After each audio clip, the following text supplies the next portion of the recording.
Hi, everyone on YouTube. Hope everything's going well. I'm going to let our Facebook friends on now, so let's do that. Okay. Okay, broadcast failed. All right. Let me, when this happens, I have to shut my phone off and I have to turn it back on. So, just going to take a second to do this. Hang on 1 second, guys. With me on YouTube. Waiting for it to power down. Then I have to have it power back up. I got to remember to do this when, because it happens every once in a while. I got to remember to do it beforehand. So let's get back here. Okay, the apple is up on the screen. So, you know what? I think I'm going to take a little bite of my croissant while I'm waiting, if that's okay. Hope you don't mind my eating in front of you. I have a little croissant.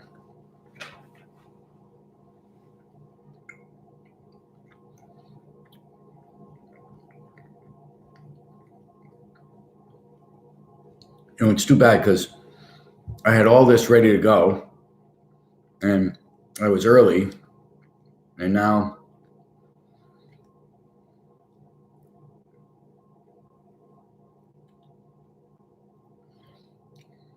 okay, let's see what happens here.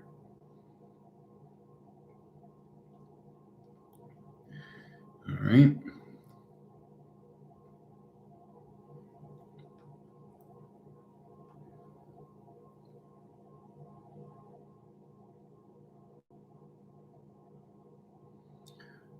Okay. All right, let's try this again.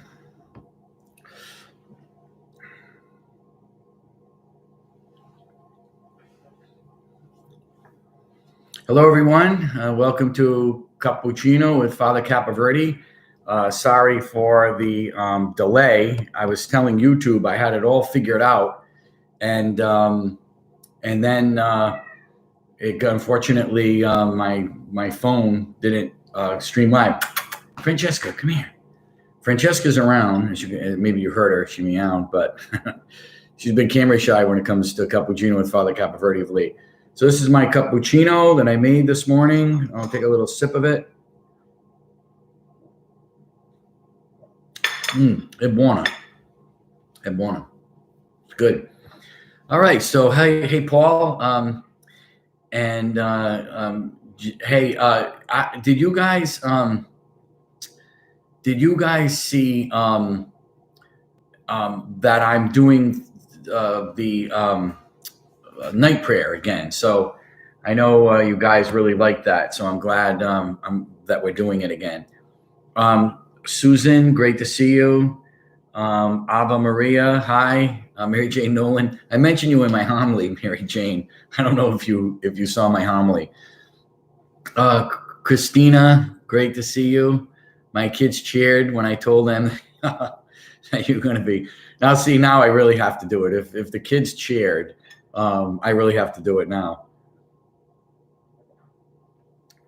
I'm glad. I'm very glad. Dominic, you have to remind me later, like in private, because Dominic said that he really likes something that I say, and I can't remember what it is. So you'll have to, remind me of that, Paul, because that was so great that Dominic got really excited about night prayer. And the rest of the kids. That's wonderful. I'm glad we're doing it. But again, I'm going to be gone for a week. I may be able to do it with, I will see if I do it at the retreat house. I'm going to be on retreat at Arnold Hall at Opus Dei. So we'll see. I'm going to try and do it with you on retreat. I am going to do it with the priests, but maybe we can, it's much earlier. All right. So Lisa Costa, great to see you. Lauren, hope you're doing well. Janet, hi. Hammond, Melissa, hi everyone. I'm glad everyone's doing well.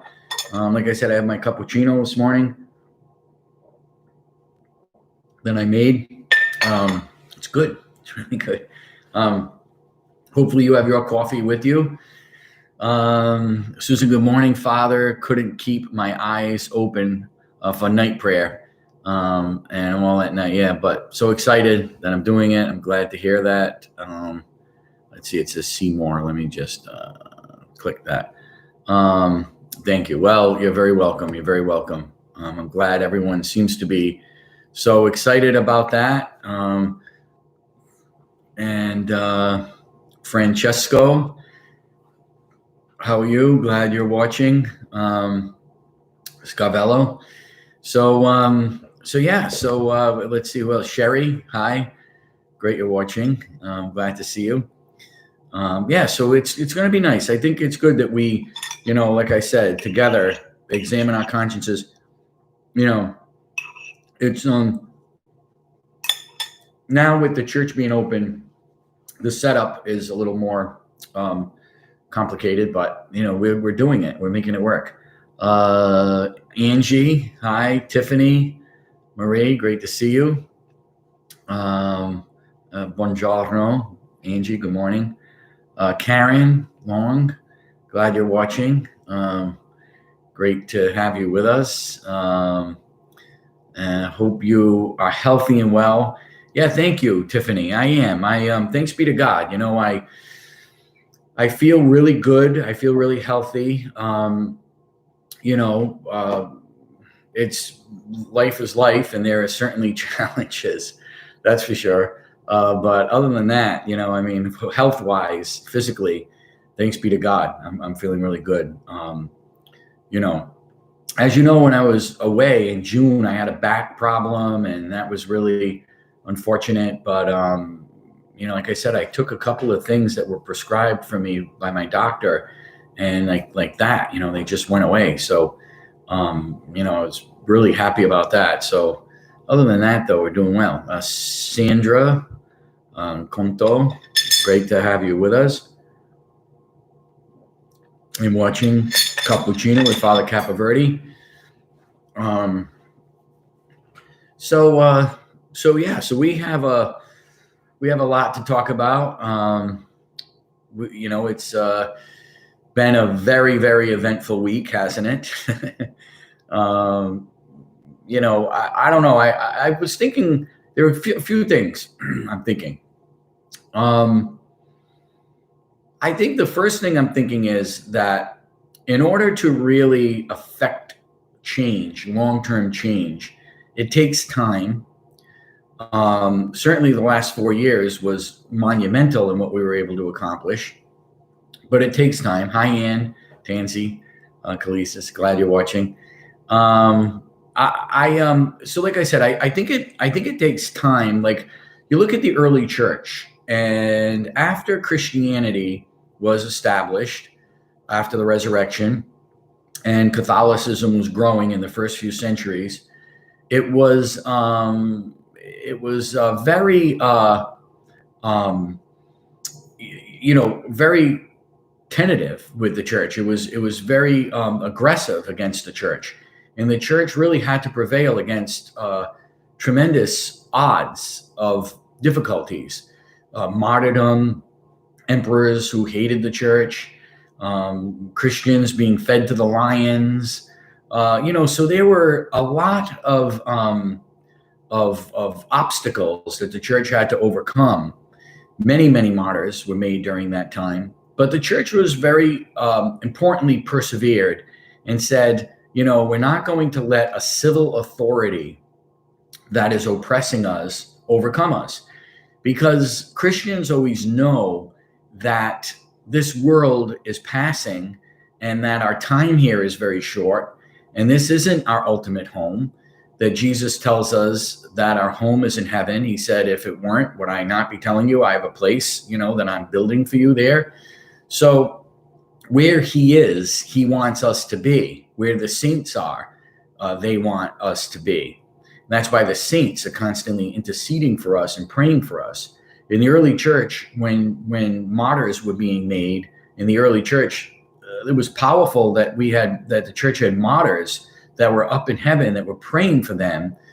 And that's really what helped them to overcome the Roman Empire. Let's face it, Catholicism conquered the Roman Empire, and they did it without firing a shot, so to speak. Not that they would, let's say, firing an arrow. Not that they had guns then that they could fire a shot, but they did it without military force. Of course, because the Christian church wouldn't do that. But they did it through Christ himself intervening. Christ in the 4th century appeared to Constantine and said to Constantine, who was just about to go into a major battle, put my seal on your shields and you'll be victorious in battle. And that battle was going to determine who would be the sole emperor of the Roman Empire, because the Roman Empire was split between East and West. After the emperor died and Constantine and his rival succeeded him, they split the Roman Empire in two, gave one half to one and the other half to the other. So it was between East and West. So now they were battling to be sole emperor of the Roman Empire. And Constantine was about to go into a major battle to determine who would be the emperor.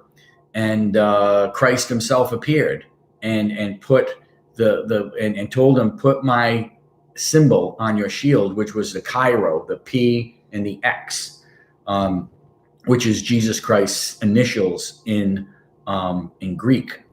So he puts the Chi-Rho, Constantine puts the Chi-Rho on his shield and has all of his soldiers do the same, the symbol of Christ, and they're victorious in battle in a way in which they barely had a fight, because Constantine's opponent, when they were crossing, he was crossing a bridge with his army, and he didn't make sure the bridge was secure enough to support the number of troops and the artillery he had. Artillery, not cannons, but artillery and all kind of heavy equipment that they would be using for their battle. And the whole bridge collapsed. And all the army just, perished and through the like I said, the bridge collapsing. And Constantine very easily won. And he attributed, of course, that to Christ, which he should have, of course, because it was Christ who told him he'd be victorious if he put that shield on his, that emblem on his shield. And so and then Constantine, he wasn't baptized until he died, because he felt, well, I'm emperor, I have to do certain things that may not be totally Christian. So I'm going to wait until right before I die, before I'm baptized. But in all intents and purposes, he was Catholic, and he promoted the Catholic Church. Hi, Carlucci, Monsignor Montecalvo's watching. Hey, Carlo, I'm sorry I didn't call you yesterday. But happy Buononomastico yesterday. It was Carlo's feast day yesterday, his onomastico, because Charles Borromeo, in Italian, Charles is Carlo. So it was his feast day yesterday, onomastico, Saint Charles Borromeo, tremendous saint in the church. I hope you can read about him. Go online and I mean, he was a monument. Carlo, his name was Carlo,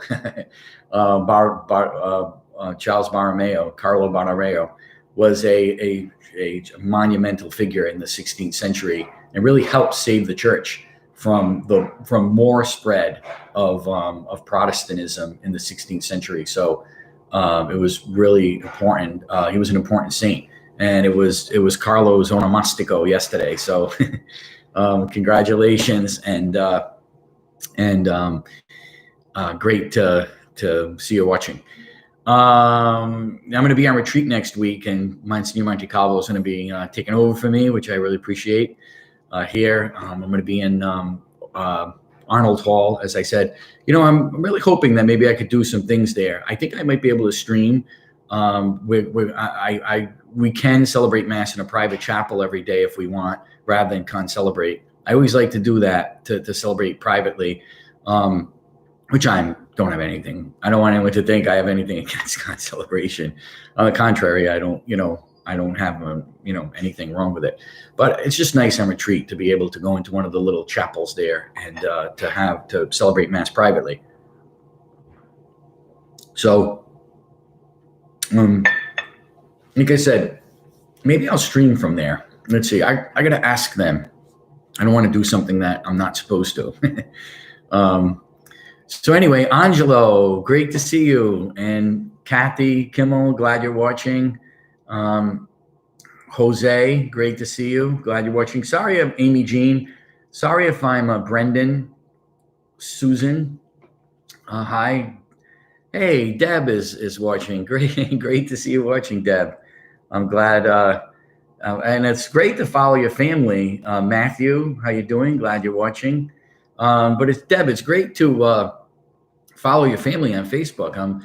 Great to see the kids and such a handsome family. That's for sure. The kids are so pretty and handsome. So good job raising them. Which I knew you'd be a great mom. Anyway, it's great to be able to see friends and people that I haven't seen in a while, or people I knew a long time ago, to kind of check in on them through Facebook. And it's been awesome. Deb, glad you're watching. Glad you're watching. Someone just popped up and said, I'd like to be on your video. I don't know how to do that. I don't know how you did that. It's pretty cool that you were able to do that.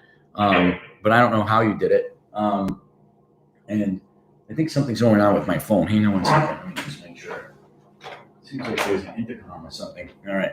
I don't know what that was all about, but maybe it was designed. I don't know. Maybe somebody did that because they wanted to listen to the show. I shouldn't have maybe hung up, but I just wasn't sure what that was. So anyway, like I said, great that you're watching, Deb. I hope everything's going well. Like I said, it's great to see. And your daughter, is great to see her service to our country. That's so awesome. That's so awesome. And I pray for veterans every day. In my parish, we have the head of the veterans of the state of Rhode Island, who is an awesome guy and a very, very good friend of mine. Paisano, I like to call him, even though he's an honorary paisano.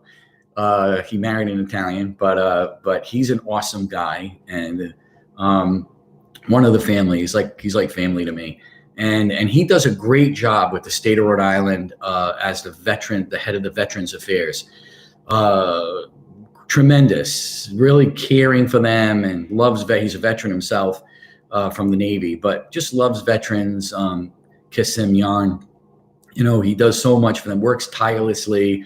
Always, if I call him or something, what are you doing? He's at the office or he's working from home, and takes very little time for himself because, he knows how my hair is kind of messy.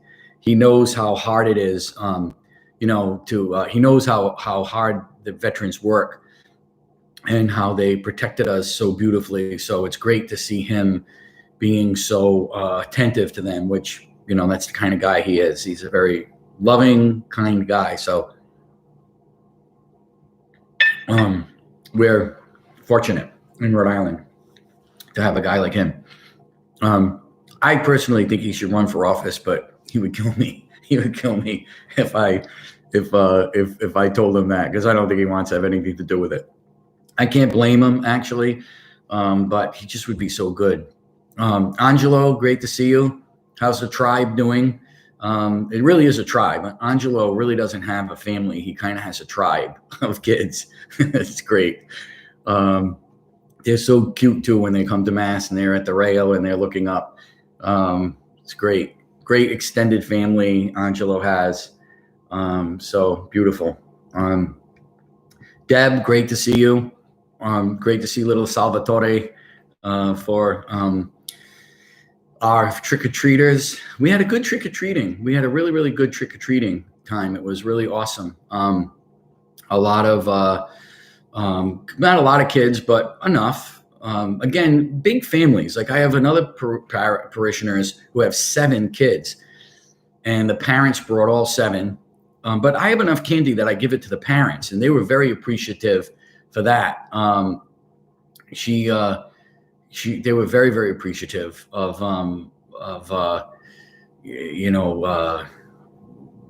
the situation of doing that. So of my giving them candy, hey, the parents deserve candy too. I mean, people our age, we work hard. They're younger than me, a lot of them that have younger kids, but we deserve something a little sweet. And the thing too is, I got to get rid of it. I have to get rid of it.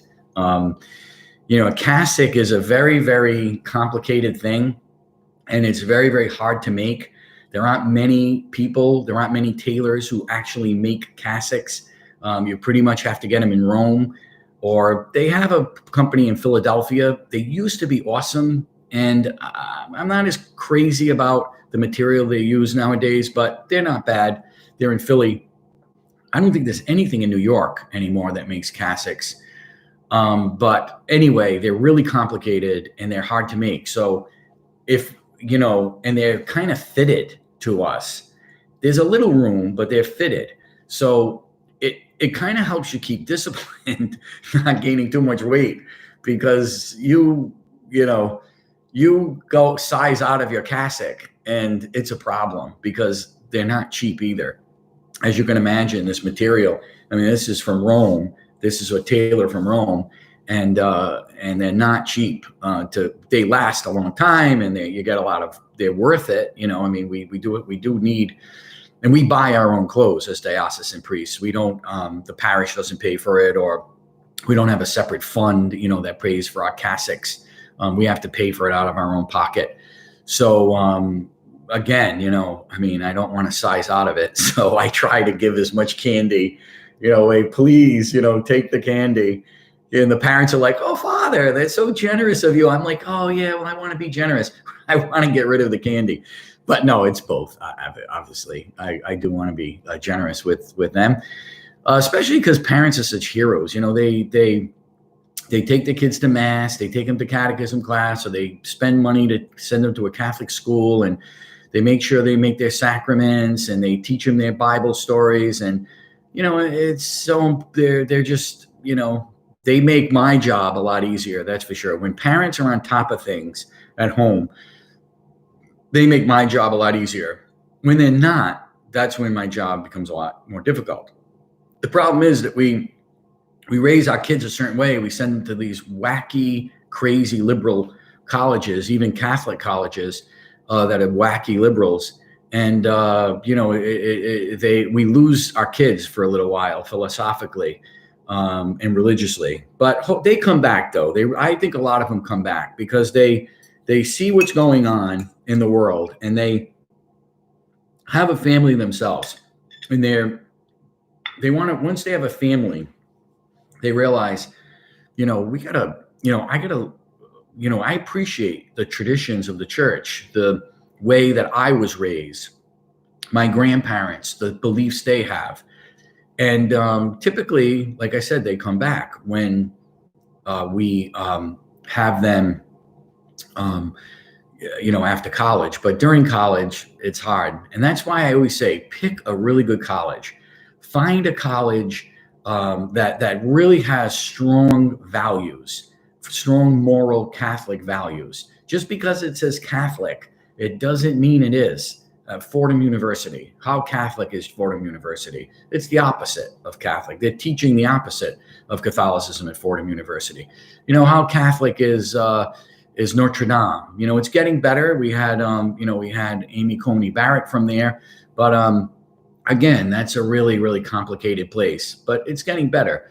And if they hired her for a law professor, that means at least the law school must be decent in order to have her on board. Although she's so impressive, I guess they just, and plus she's an alumnus, and she survived there too, which is tremendous. So it's not impossible to survive these liberal Catholic colleges, but unfortunately, a lot of them abandoned the core of what they believe. And that's really unfortunate. I think they handed the school over to lay people who aren't even Catholic, and they just handed the power over to them, and they make decisions that are totally not Catholic or not Christian, or totally against our belief system morally. So that's unfortunate. But they come back. So, but we have to be vigilant, and we have to pray like Saint Monica. Love the coffee mug. Ann Tansy loves the coffee mug. Cappuccino coffee mug. So, friend of mine, I will drop my napkin. Friend of mine made it. So, bought it for me. So, it's nice. Gene, hi, great you're watching. Mike, great. And Joseph, um, Chelico, great you're watching. Uh, hi, Dana. And Thomas, great you're watching.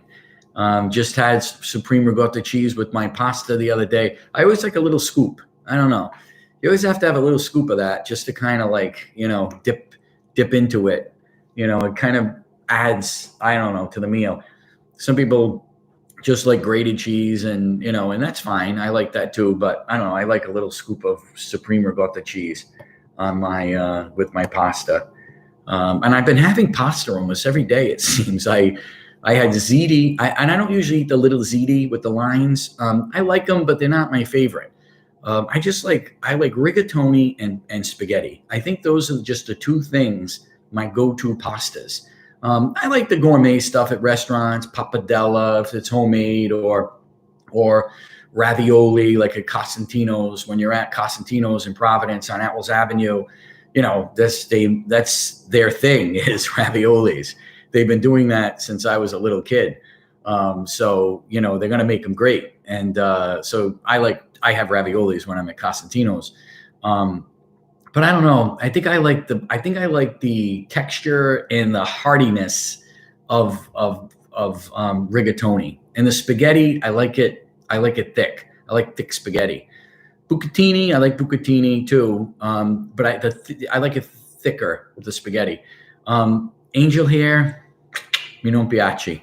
I find it, I don't know, too mushy, and some people love angel hair. My spiritual director, a priest, loves angel hair. It's his favorite thing. So I don't know. Some people like it. I don't know. For me, it doesn't do much for me. But anyway. I've just been eating a lot of pasta lately. Maybe comfort food. That's probably what it is. I made chicken cutlets and I had those. I made a vodka sauce, like a sausage vodka sauce. It was really, really good. Christine Chimilore, great. You're watching. Hi. Ernesto, ¿cómo está, Ernesto? Yes. Good morning. In Italy, most waiting for Mr. Trump president. Yes, I know. I know that anyone who's informed in Italy really understands. And I'm happy. It gives me so much satisfaction to be able to help Italians to understand what's going on, because before the internet, so many of them just didn't know what was going on, and they thought that the conservative party in the United States was the evil party and was and they thought the liberal party was the party was the great party and excellent in all ways. And it's great for me to talk to Italians about that. As a matter of fact, I have a friend who's a priest, a young priest, actually, younger than me. He's getting older, but when I met him, he was just ordained, and I met him a while ago. But anyway, it was interesting because I was talking to him. I always talk to him, and I try to. He speaks English very well, and I try to educate him on politics in the United States. He's not typically a political guy necessarily, like maybe you are, Ernesto, and some of the other Italians I know. He's a musician, and musicians usually are not very political. They don't like sports typically. Musicians are typically like focus on their discipline, but whatever instrument they play, or if they're a singer. I find typically musicians that I know and now I'm not talking about the ones in Hollywood. Then they become, very political, no doubt about it. But most like local guys and girls that I know, they're not very political. They're not very much into sports. They're just into their music. They just love their music. So that's kind of what he is. But very interestingly, though, I keep him updated, and I tell him, look, abortion in America is allowed up to the 9th month. There are 2 governors that are trying to make abortion legal or not even abortion, but kill the baby after it's born. Let the mother decide with the doctor if she wants to keep the baby after it's born. So like he's shocked, this priest, he's shocked. He just can't believe it. I mean, in Italy, abortion is legal, unfortunately, but I think only in the first trimester. Correct me if I'm wrong, Ernesto, but I think it's just in the first trimester, which is bad enough. And it's not, I want it completely eliminated. But it's better than it being in the second and third trimester like it is in America. But it's still bad that Italy, a Catholic country where the Pope has allowed abortion to be legal. But anyway, they're shocked though that we do it up to the 9th month here in the United States. So, I educated him. So he lives, of course, being in Italy, he sees a lot of tourists, or used to. Hopefully we'll get back to that soon. And he was talking to some people from New York. And like I said, he knows English very, very well. So he's able to have a very good, conversation with them, talk about complicated matters. He's able to do that. So they're like, oh yeah, we're from New York, and we're big liberals because and so my friend was like, but you're Catholic, isn't it? How can you like abortion? Like in America, it's legal to the 9th month. And you know what they said to him? They said, no, it's not. And he said to them, yeah, it is. Abortion is legal in the 3rd trimester in America. They call it partial birth abortion. They said, that's not true. Who's ever telling you that? That's not true. Don't believe them. Abortion is not legal up until the 9th month in America, and partial birth abortion is not legal. Wow. Isn't that amazing how much they lie? And he was like, I was debating them because I knew that it wasn't true what they were saying. So see how if he wasn't educated in America, in like American politics, he could easily be fooled by these liberal New Yorkers who were visiting Italy and telling him that abortion, you would think that if they love abortion, these liberals, and they vote for people who are pro-abortion, you would think that they would be no problem by believing, no, sure, we're so open in America, and in America is so great with Planned Parenthood that yes, we allow a woman in the 9th month, right as she's dilated or right in the before she's about to give birth. We are so awesome in America that we allow it right up until that time. You would think that's what they would be saying to him, that they would be excited to tell him that we live in a very, very pro-abortion country in America. They don't do that though, do they? They didn't do that, did they? They told him that it was illegal. We have a governor in Rhode Island, Gina Raimondo, who in her debate against her opponent when she first ran said, yes, I am for abortion up to the 9th month. And that's finally when LaSalle took her picture down from the wall. We were asking LaSalle to do that. The bishop asked, I asked, other alumnus asked, and said, look, brother, the principal, the brother at the time, I forget who he was. You got to take her picture from the wall. I mean, you have her on a Catholic school wall. Well, there are other issues, but after she did that, to LaSalle's credit, after she said she was for partial birth abortion, she was for abortion up to the 9th month, that was the breaking point for them. And they said, her picture is coming down. Yay, finalmente. Because it should have come down even before that. But because that's what she believes. But she admitted it, like right on TV. And it was like, we can't support that. Absolutely not. To their credit, they really deserve a lot of credit. And I applauded them for finally taking that picture down of her, because she's an alumnus, because she's Catholic. Yeah, right. She's a beaut, that's for sure. But anyway, so this is what they're telling them in Italy, that abortion is, not legal up till the 9th month. And to my friend's credit, and he called me because he was so excited, and he was like, hey, I knocked it out of the park. I had this debate with them and I knew exactly what to say. And I was, refuting them, and and they didn't know what to do because they were so surprised I knew so much about American politics. And I was like, all right, way to go, good. Don't be fooled. Don't be fooled, because that really is the whole point of their approach, is to trick people. The whole point of this election was to not say what the liberal side was going to do. The liberal candidate was in his basement. He wasn't talking to the press. His whole agenda was to hide the agenda and to not let people know exactly what he was going to do. Because if he did, like if he said this kinds of things he said in the primary, oh my goodness gracious, he wasn't elected anyway on election day. But I don't know how much more that we could have won on election day, and how sad it is that we're having to fight this in the courts. But, like I said, like I was saying earlier, Christianity has had to undergo incredible trials and sorrows when it comes to the place in which we live, the governance in which we live. And the Roman Empire was the most brutal to Christianity, but it did Christianity a huge favor, because it was the blood of the martyrs that became the seed of the church.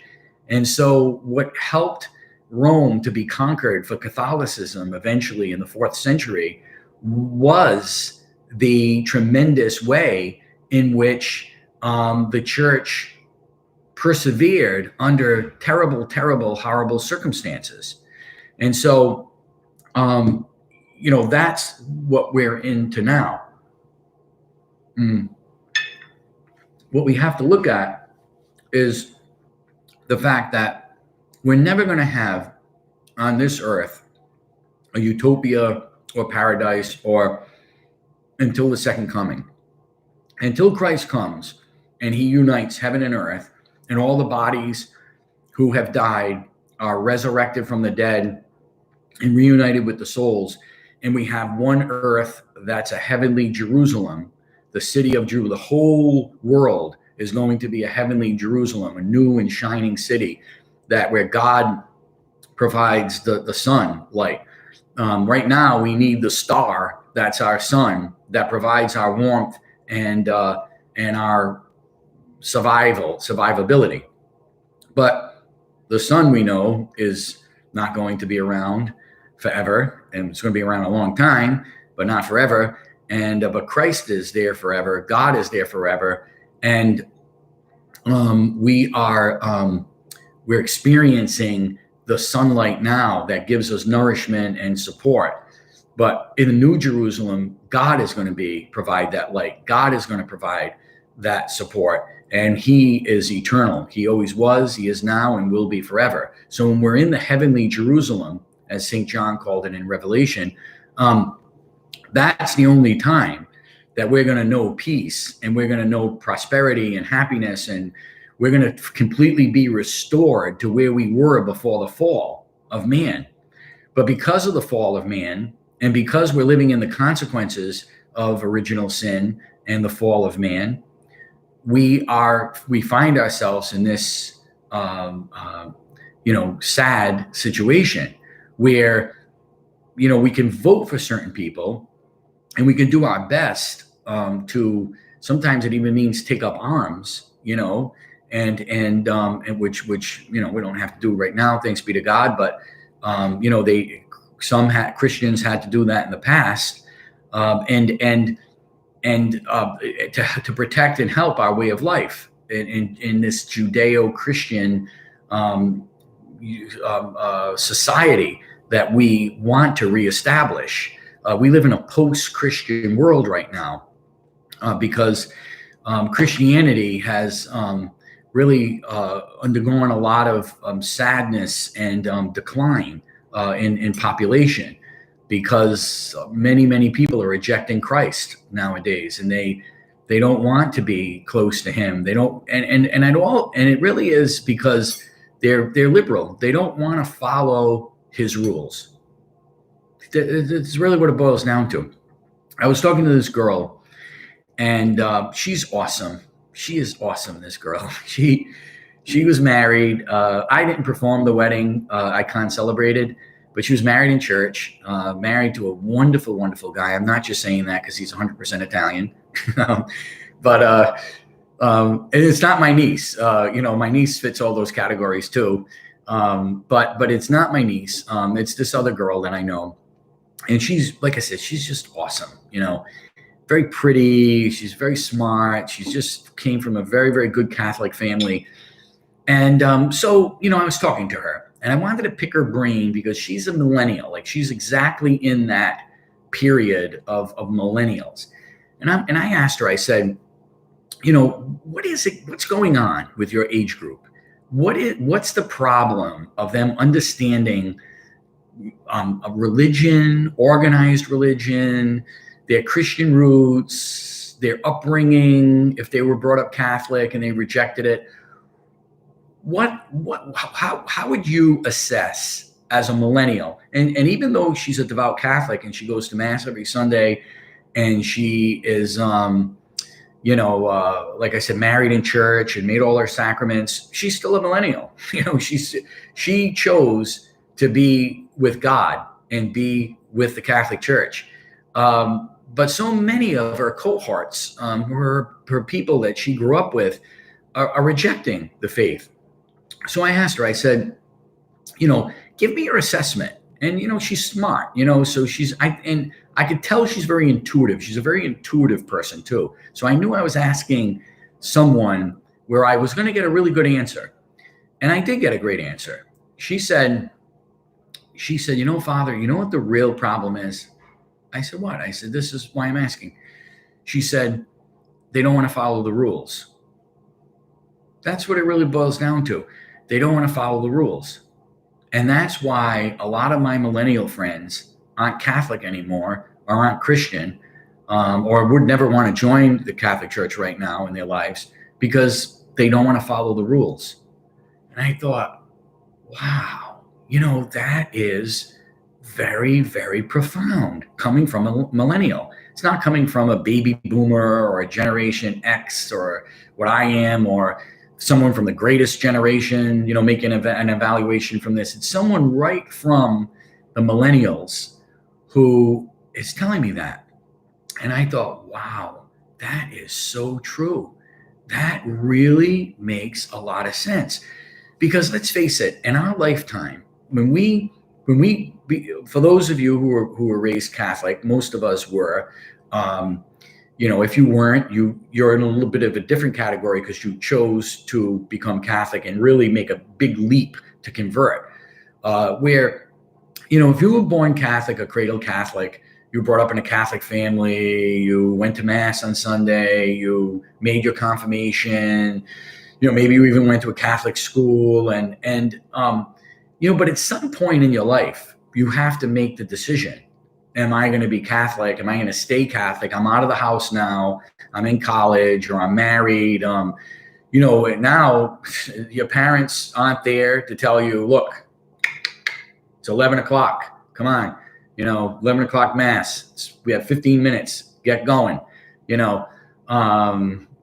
My sister, when she was young, when she was little, when the girls had to wear the mantilla, which I wish we never stopped, because it was a big, big mistake when we ignored St. Paul's words in his letter, one of his letters in scripture saying, women, cover your heads. So anyway, when women had to wear a mantilla, my sister Anne Marie would always, couldn't find it. And my father would say, you better find it because, I'm leaving without you. I can't find it, So, and that's the thing. The thing is that you grew up in this environment. You grew up in an environment in which you were raised Catholic. You grew up in the milieu of Catholicism. You culturally are Catholic, and culturally Catholic means that, you didn't eat meat on Friday. You typically had fish on Christmas Eve. You kind of had these traditions that you grew up with, and you say you're Catholic, because people ask, and you don't want to not say nothing or whatever. So yeah, I'm Catholic, that's what I grew up as, But at some point though, you really have to make the decision. Am I going to go to Mass on Sunday? Am I going to believe in this? Am I going to be a Christian? Am I going to believe in Jesus Christ? Am I going to believe in what the church teaches? And I think at that moment in someone's life, at that time period in someone's life, then they have to say, okay, if I'm going to be Catholic, I have to follow the rules. The rules are A, B, C, D, E, F, G, H, I, J, K, L, M, N, O, P, Q, R, S, T, U, V, W, X, Y, Z. All right. Those are all the rules of the catechism. Am I going to accept them? And a lot of people in the millennial category say, I just don't want to accept it. I think abortion should be legal. I think homosexual marriage should be acceptable in society. I just don't accept it. And I think that really is the issue. And is that it's like the rich young man. Jesus approaches the rich young man in Scripture, and he says, if you want to be my disciple, then give up everything and come and follow me.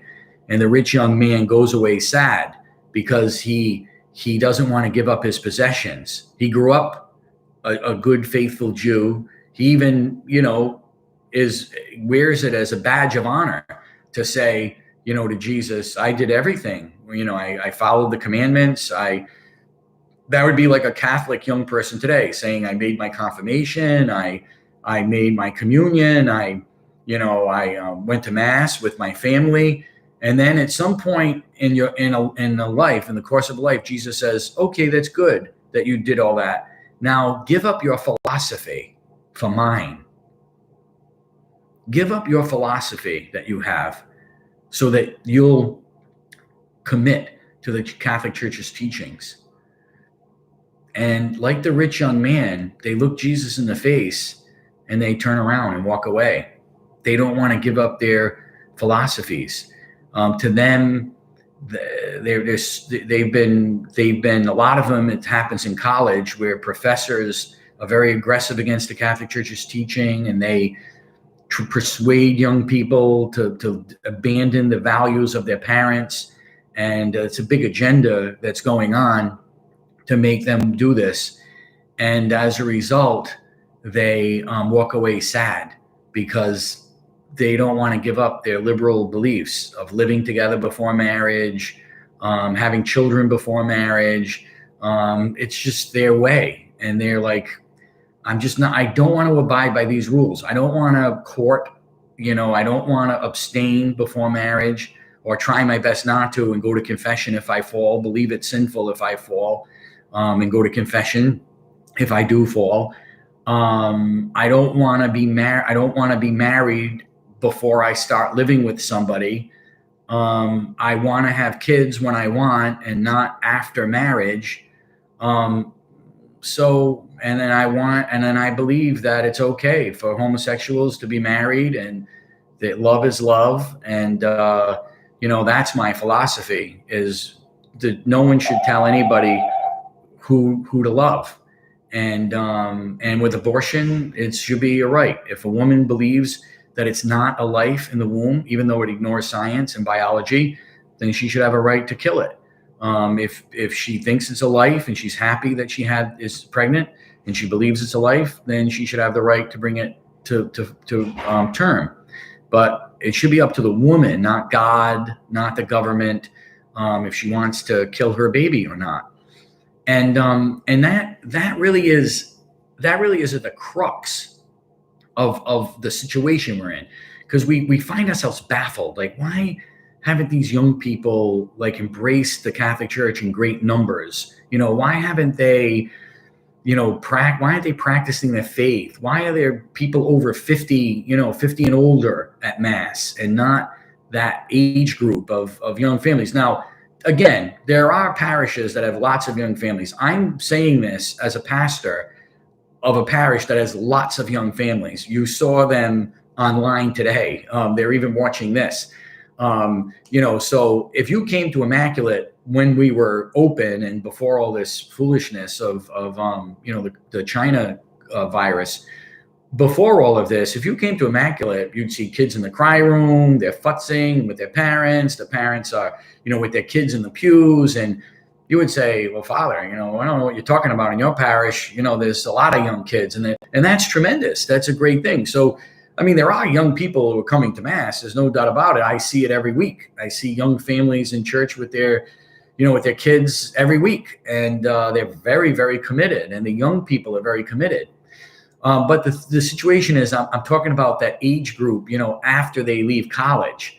That's really where we have the problem. And then they get married. And like I said, a lot of times they come back, but there's this kind of feeling though among them that, I want to believe what I want to believe. And I don't want a church telling me what's right or wrong.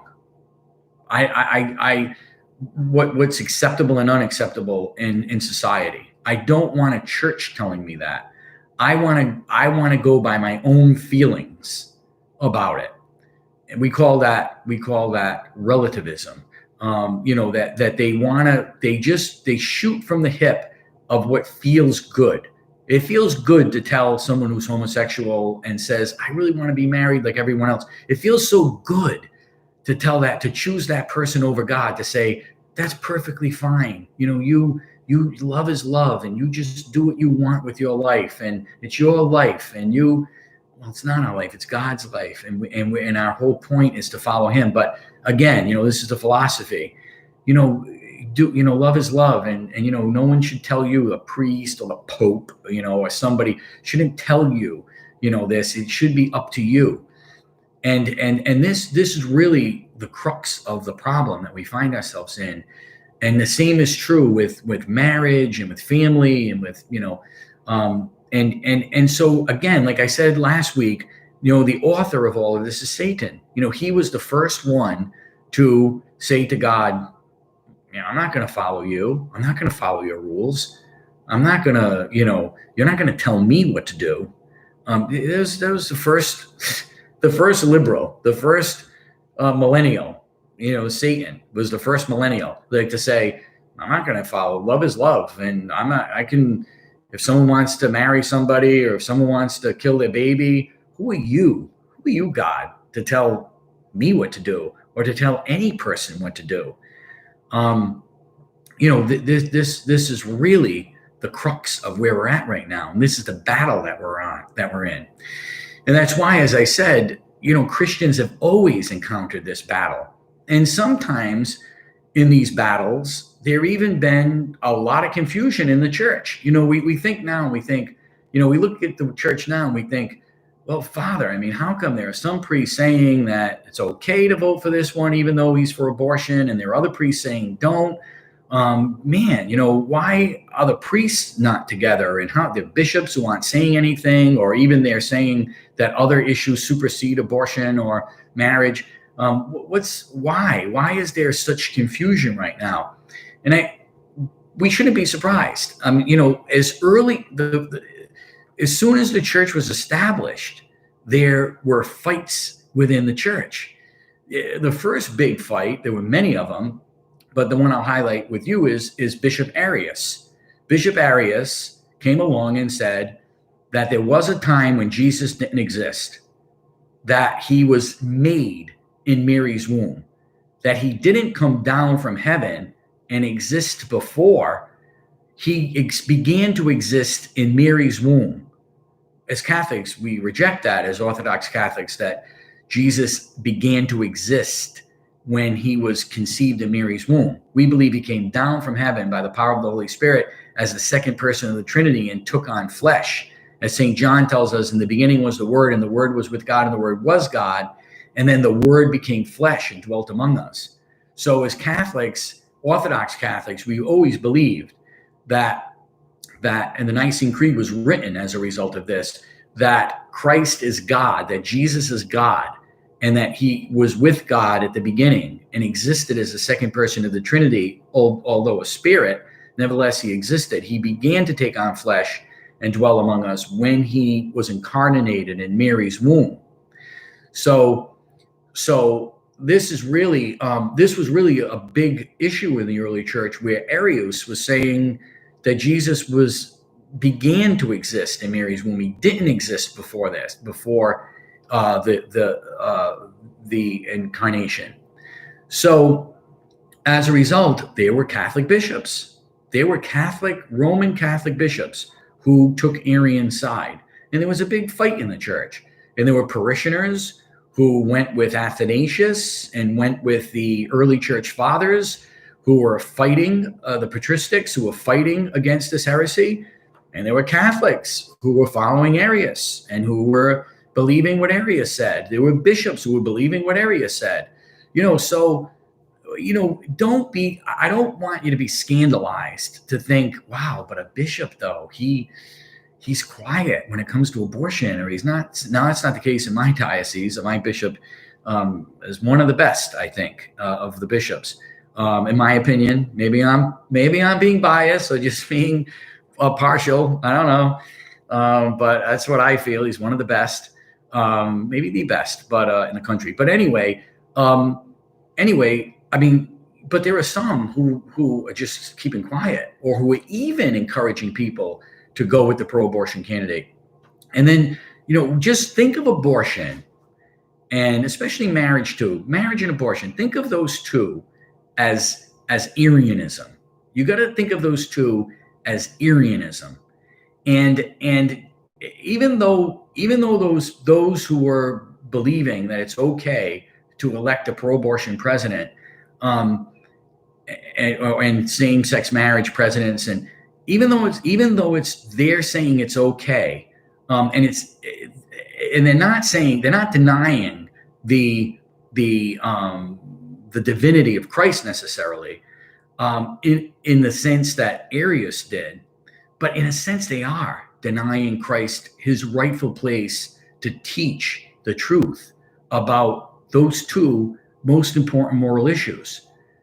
And so we live in a time right now, we're realizing that we live in a time right now where we have Arian bishops and Orthodox bishops.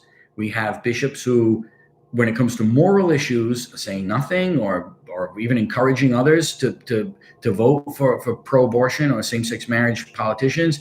And we have some that are Orthodox and saying, no, morally speaking, these two are essential to society, to the survival of Christianity. Those two issues, we lose those two issues, which we already have and to a degree. But if we forfeit them completely and acquiesce, Christianity is gone. There's no helping the poor and other things. Philanthropists can do that too. These are the two issues that are like the days of Arianism. And as Catholics, we have to choose sides. We have to pick and choose sides. And we have to say, I want to be with the Orthodox Christians, the Catholics. I want to be for, the true moral teachings of the church as articulated for 2,000 years. Any deviations from this, even Paul said in his letters, St. Paul said in his letters, even if I come back to you and teach something that's not that's different than what I'm saying now, don't believe me. Paul said that. When it came to circumcision, when it came to the dietary laws of Judaism, there were fights in the church, in the early church, and even Peter was against giving up the dietary laws. And so, eventually he had a dream, and God changed his mind and made all these animals clean that were Jews considered unclean. And that's how Christians are able to eat, sausage and veal parmesan, because we can, and lobster, we can eat those things because the dietary laws for Christians was lifted by Peter and Paul. But Peter was a little slow the first pope was a little slow to believing that. God intervened for him to teach him, no, if you're a pagan and you want to convert to Christianity, you don't have to be circumcised in order to be Christian. You have to be baptized, but not circumcised. With Jews, of course, they're all the men are circumcised. So So, that's really where the crux was in the early church. But the early church too, when St. Paul was going to places, he would teach, and then there would be these Judaizers, they were called. They were Christian. They were calling themselves Christian. They were saying that they believe in Jesus Christ as a savior. They believed in baptism. They looking at them with an untrained eye, with an untrained theological eye, they would look just like Christians. They were called Judaizers. And what would happen is Paul would leave a town, and he writes about this. He says, who's bewitching you? Who is subduing you? Who is subversing you to change your, I am your spiritual father. Don't listen to these people. Paul is saying that in his scriptures because Paul, the apostle, would teach, and then there'd be these Judaizers that would come along and they would say, oh, no, don't listen to Paul. He's wrong. You have to listen to me, us on this. And they were teaching opposite things that Paul was teaching. They were saying you need to be circumcised. You need to follow the Jewish dietary laws. And Paul would be like, Mamma mia, I just, was, or he'd probably say, oi, do the Jewish thing. He was Jewish. So he wouldn't say Mamma mia, he'd say, oi, I just left these people and now look at what they're doing. I don't know. I don't know if I can imitate I'm imitating more of a Jewish New Yorker, I guess. I don't know. I don't think Paul sounded like that, but he's like, what are these people doing? I just left them. I gave them the gospel. I gave them the truth. And now they're being persuaded by these Judaizers who are claiming they're Christian, but if they're teaching opposite of what I'm teaching. And that's what we have to look at now. We are an apostolic church. If anyone's teaching other than what the apostles themselves taught, then we don't listen to it. We follow the orthodox truth, meaning we follow what the apostles said.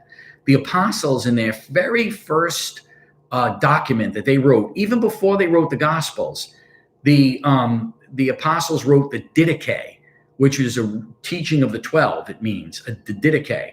In the Didache was their first catechism. They wrote their first catechism. So they actually wrote the catechism before they wrote the Bible, before they wrote the Gospels.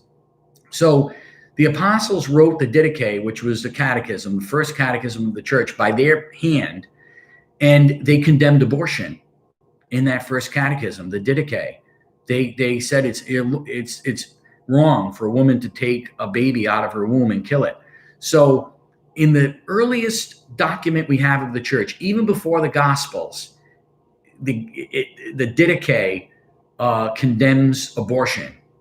So anybody who comes along, even if he's claiming to be a Christian, or even if he's claiming to be a church authority, and says it's okay to vote against a politician who's pro-life, and you vote and it's okay to vote for the pro-abortion one, look at the Didache. We are an apostolic church.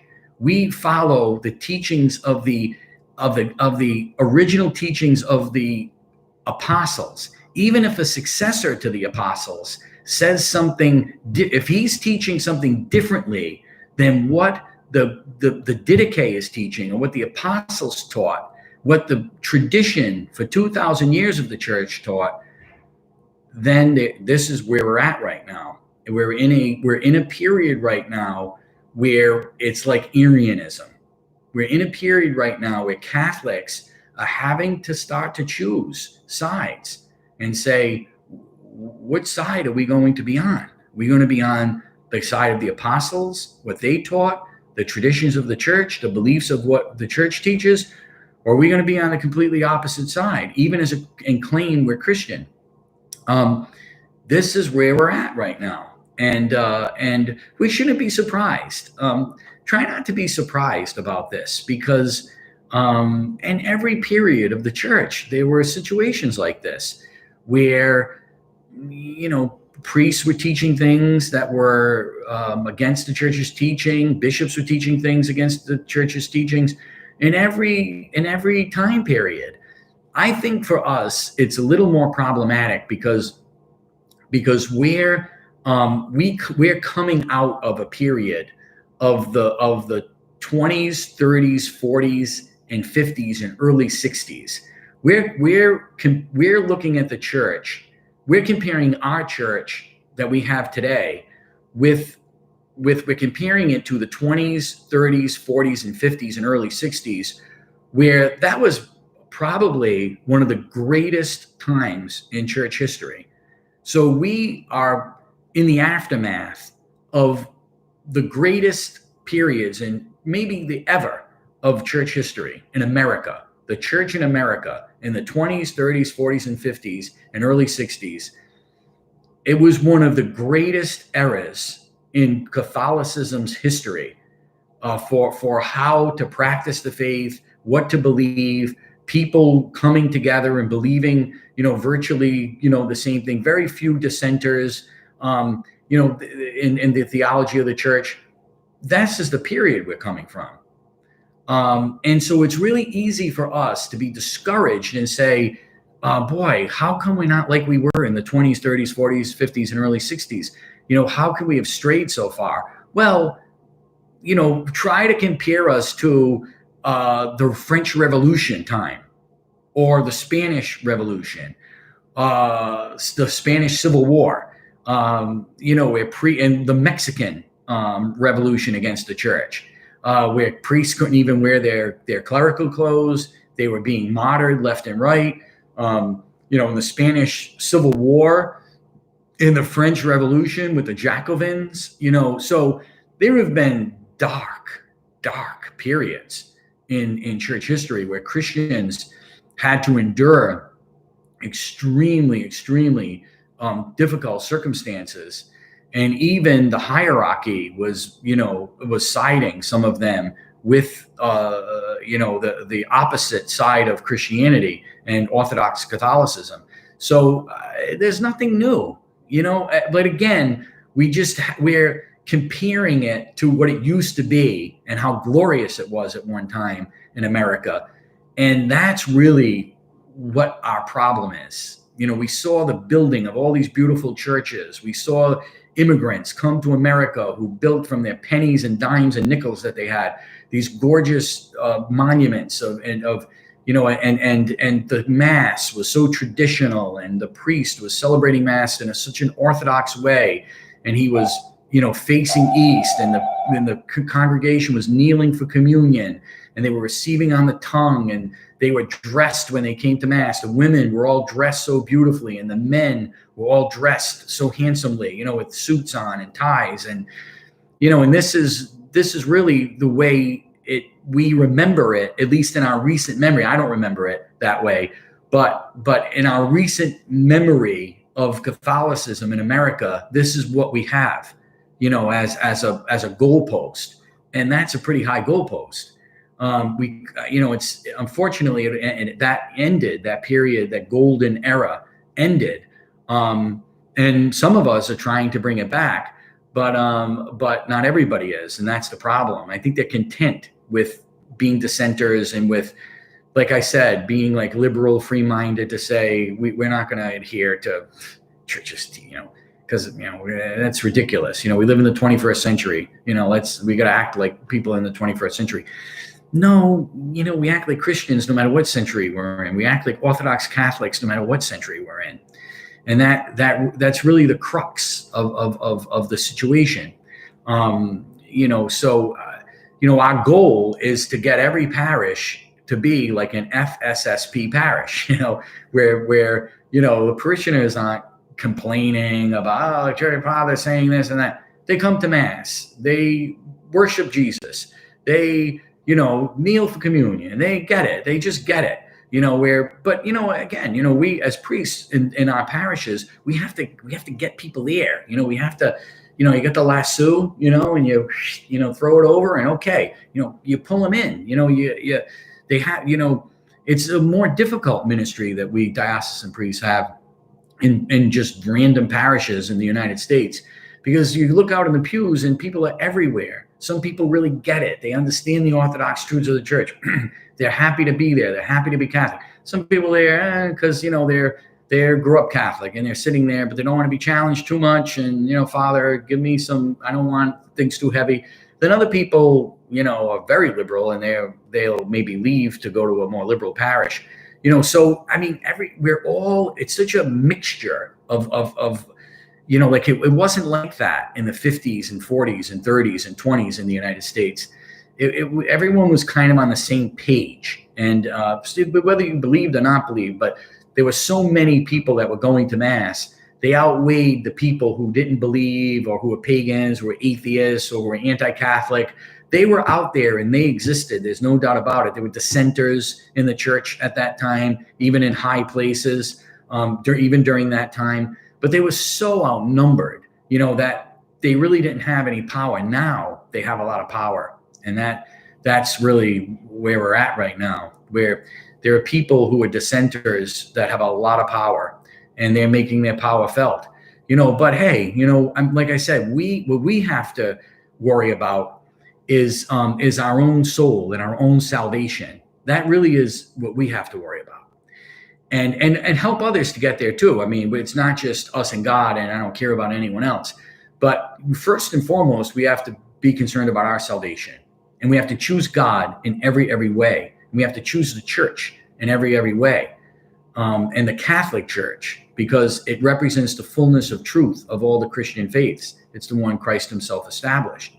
So, this is where we have to be. And then, our goal is to try and persuade others. But there's sometimes we can't. And then Jesus, what does Jesus say to his apostles? He says to them, go into a neighborhood, go into a town. If they agree with you, then great. If they don't, if you really try, and if they don't, you have to shake the dust off your feet in that town as you leave, as a warning to them. So that Jesus is telling us that, look, we're not going to persuade every person, and we're not going to persuade every town. If we can't try, but then at some point you have to shake the dust off your feet and leave that place as a warning to them. At some point, that's the case. So Jesus isn't saying, look, try as hard as you can, and if you don't succeed, then there's something wrong with you, or just stay there and suffer that. No. So at some point, we wipe the dust off our feet, and we say, you know what? I tried. I did everything I could to persuade you. You're just not accepting it. And if you don't accept this truth that we have, this 2,000 years Orthodox truth, at some point, we have to wipe the dust off our feet as a warning. And that really is at the crux of our faith. So we find ourselves now in this very difficult position where we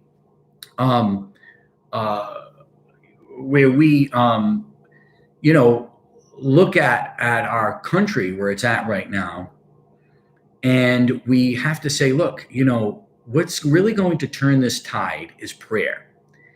Because even if this election, which I can't believe it's still going on, which is sad in and of itself that it didn't end on election day.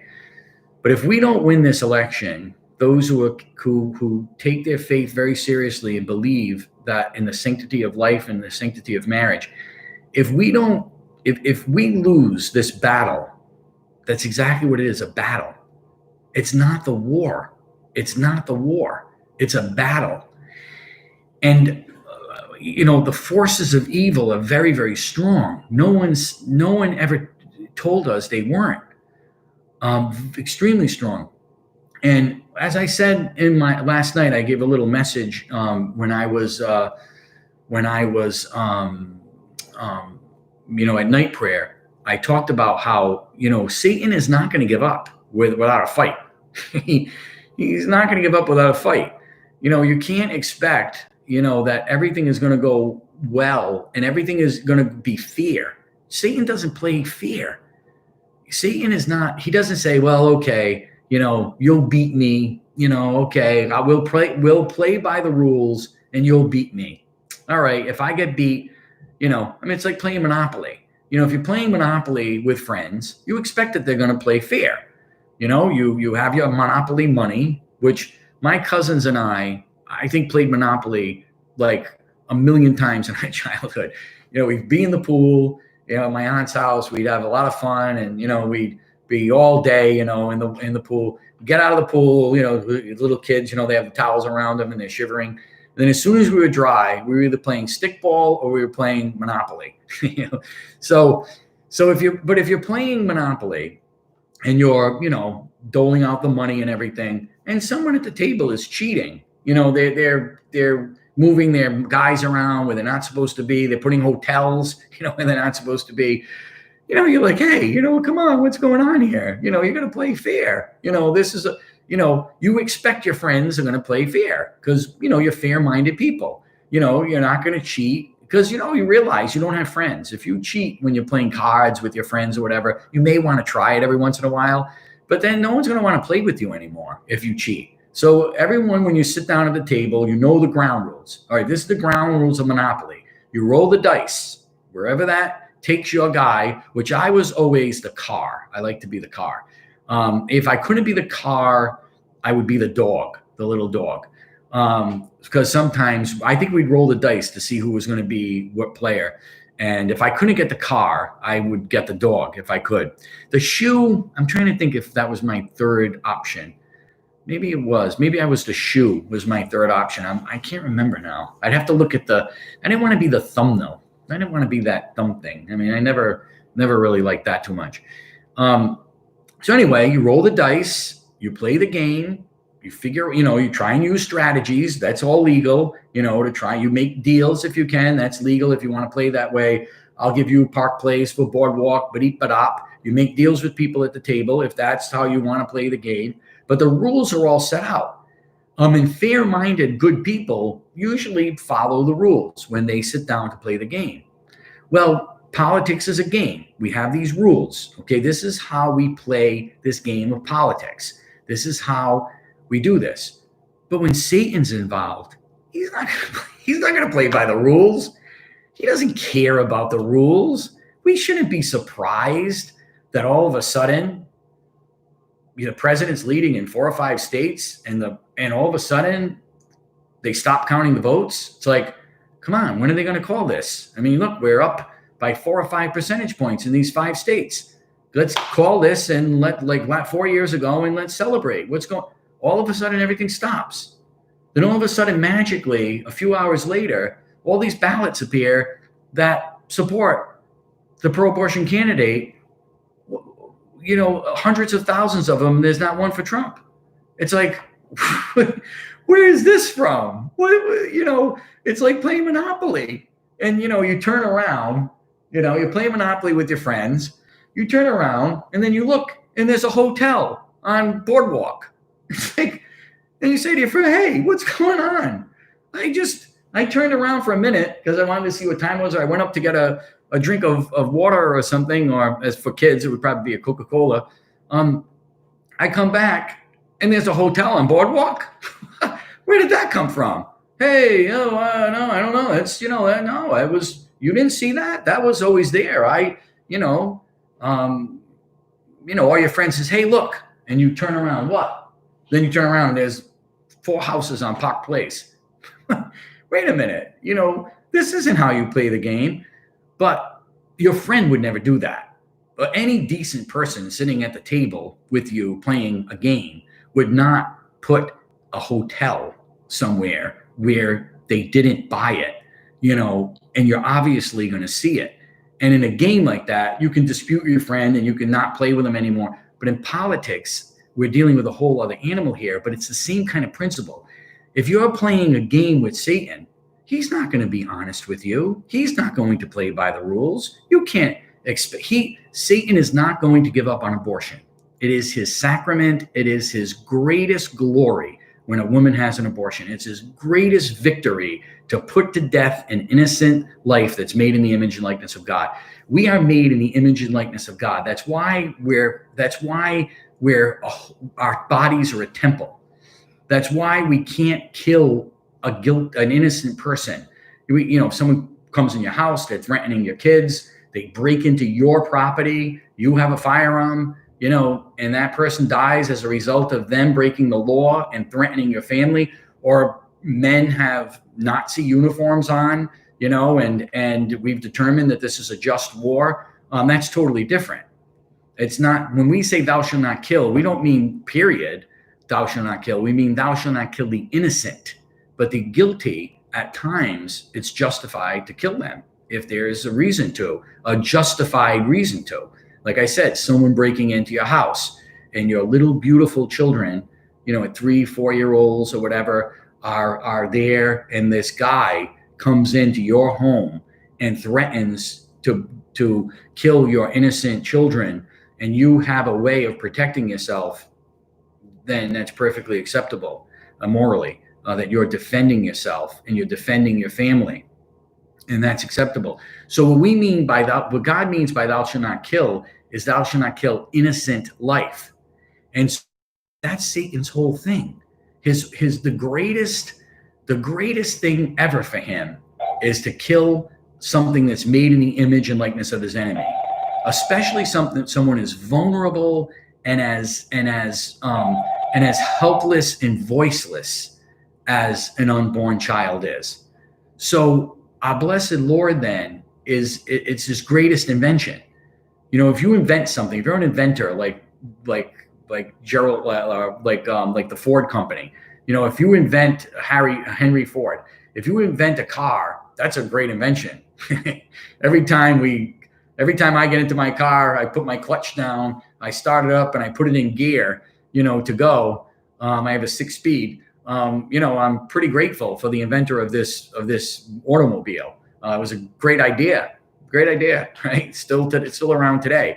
Guys who invented the computer, we're talking right now. It's a great idea. I mean, it's incredible how these things work, especially in the 60s when you see like a Batman episode or I Dream a Genie, when the astronauts are dealing with those computers and they take up like a huge room and they have all these lights and bulbs, flashing and tapes winding and, buttons that these guys are pressing. And then a little piece of paper comes out, and gives them the answer that we could just, while we're about to fall asleep, can do something on our phone, that this huge room of the greatest scientific invention at the time couldn't even do, is really incredible.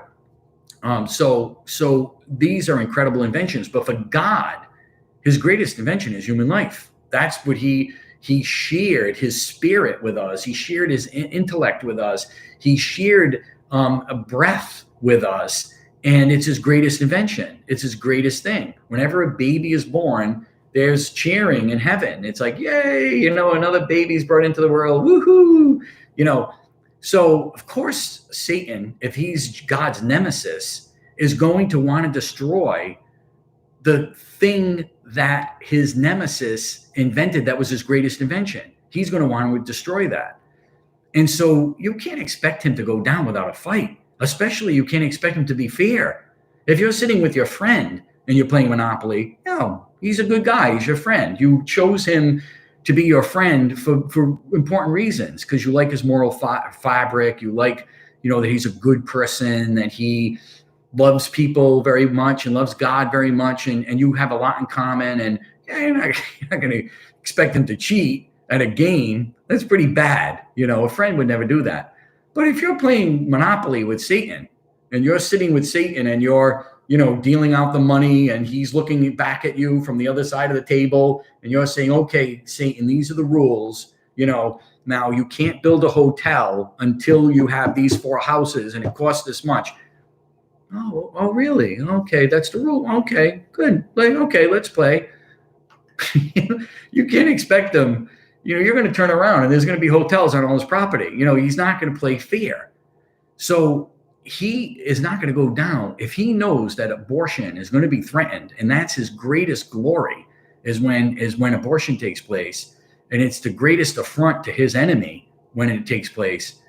He's not going to go down without a fight. And he's going to use every arsenal, right? Who said that? We'll use every arsenal in our weaponry. We'll use all the arrows in our quiver. Who said that?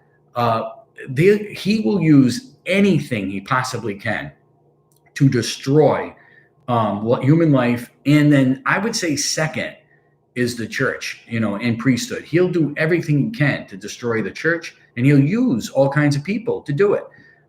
Entice them with money, entice them with power, entice them with popularity. These are the things that people are enticed with. They want to be popular. They want people to like them. Well, some people, they're enticed with money. They love money. They love possessions. They want to be the wealthiest guy in the world. Some people, it's power. They're enticed with power. They want to be in charge. They want to be the one who's the boss. They want to rule over people. And he'll use, even in good people, he'll use these weapons that he has to play on our weaknesses. Some it's sex. That's more important than power, money, or glory. And he'll use that. So he'll use whatever is the weakness of the person. He'll use those things and play on them so that they'll fall. And he'll use them until they do to accomplish his task. And they can even say that I'm a Catholic politician, he'll use this and he'll trick people. So don't be surprised, or please don't be discouraged either. When this happens, we're going to lose battles because we're dealing with unfair people and unfair circumstances.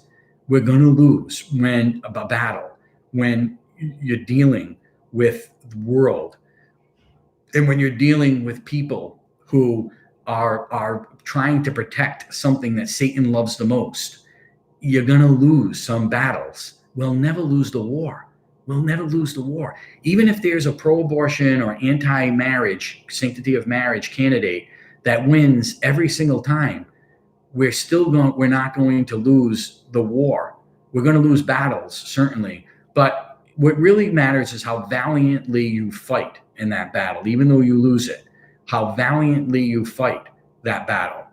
Now, there are people who died in Normandy. They stormed the beaches and they died. They were shot and they died. We don't look at them and say, oh, they died and, they died for nothing. No, they died valiantly on the battlefield. And we remember them today because of the beauty of what they did for their country and for the sanctity of life, because Nazis were threatening life.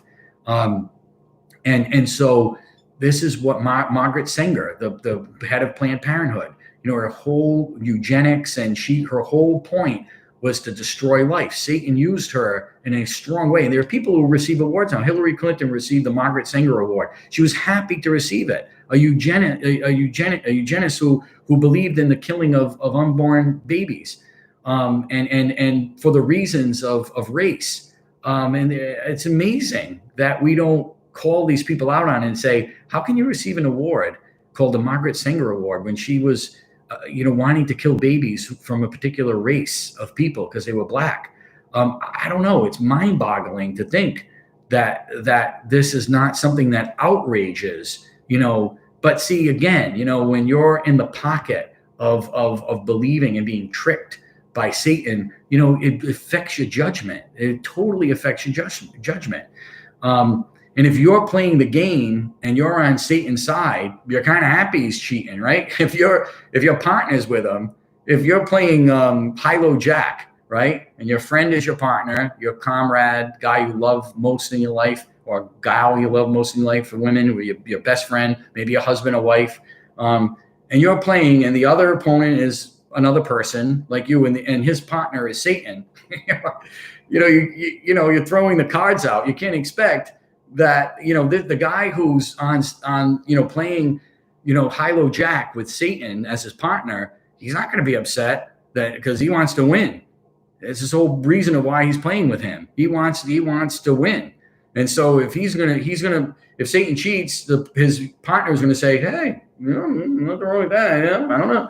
You're gathering up the chips. I don't know. I don't know. I'm just playing the game. I mean, I don't know what he's doing, and I don't know. I'm just playing the game, And you play innocent, and you're like, wait a minute, this chips are all stacked against you. What are you doing? And how could you side with him? Because I don't know. I'm just playing the game. As you're reeling in the chips, and getting rich. So this is really where we're at right now. And as long as we realize that, then we're not going to be discouraged to the point where we're going to want to give up, especially our faith, because really the essence of Christianity is to realize that this world is passing, that it's not our ultimate objective is to be the wealthiest person in the world, to be the richest person in the world, or for us to have all of our values that we hold dear to us as Christians be accepted by society. I mean, Jesus said the world will hate us. They hate me. The world hates me, Jesus said. And if you follow me, the world will hate you.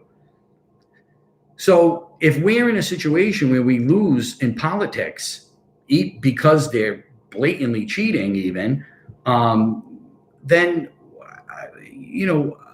should we be surprised? Because the world is going to hate us, and we're going to be on the opposite side of the world.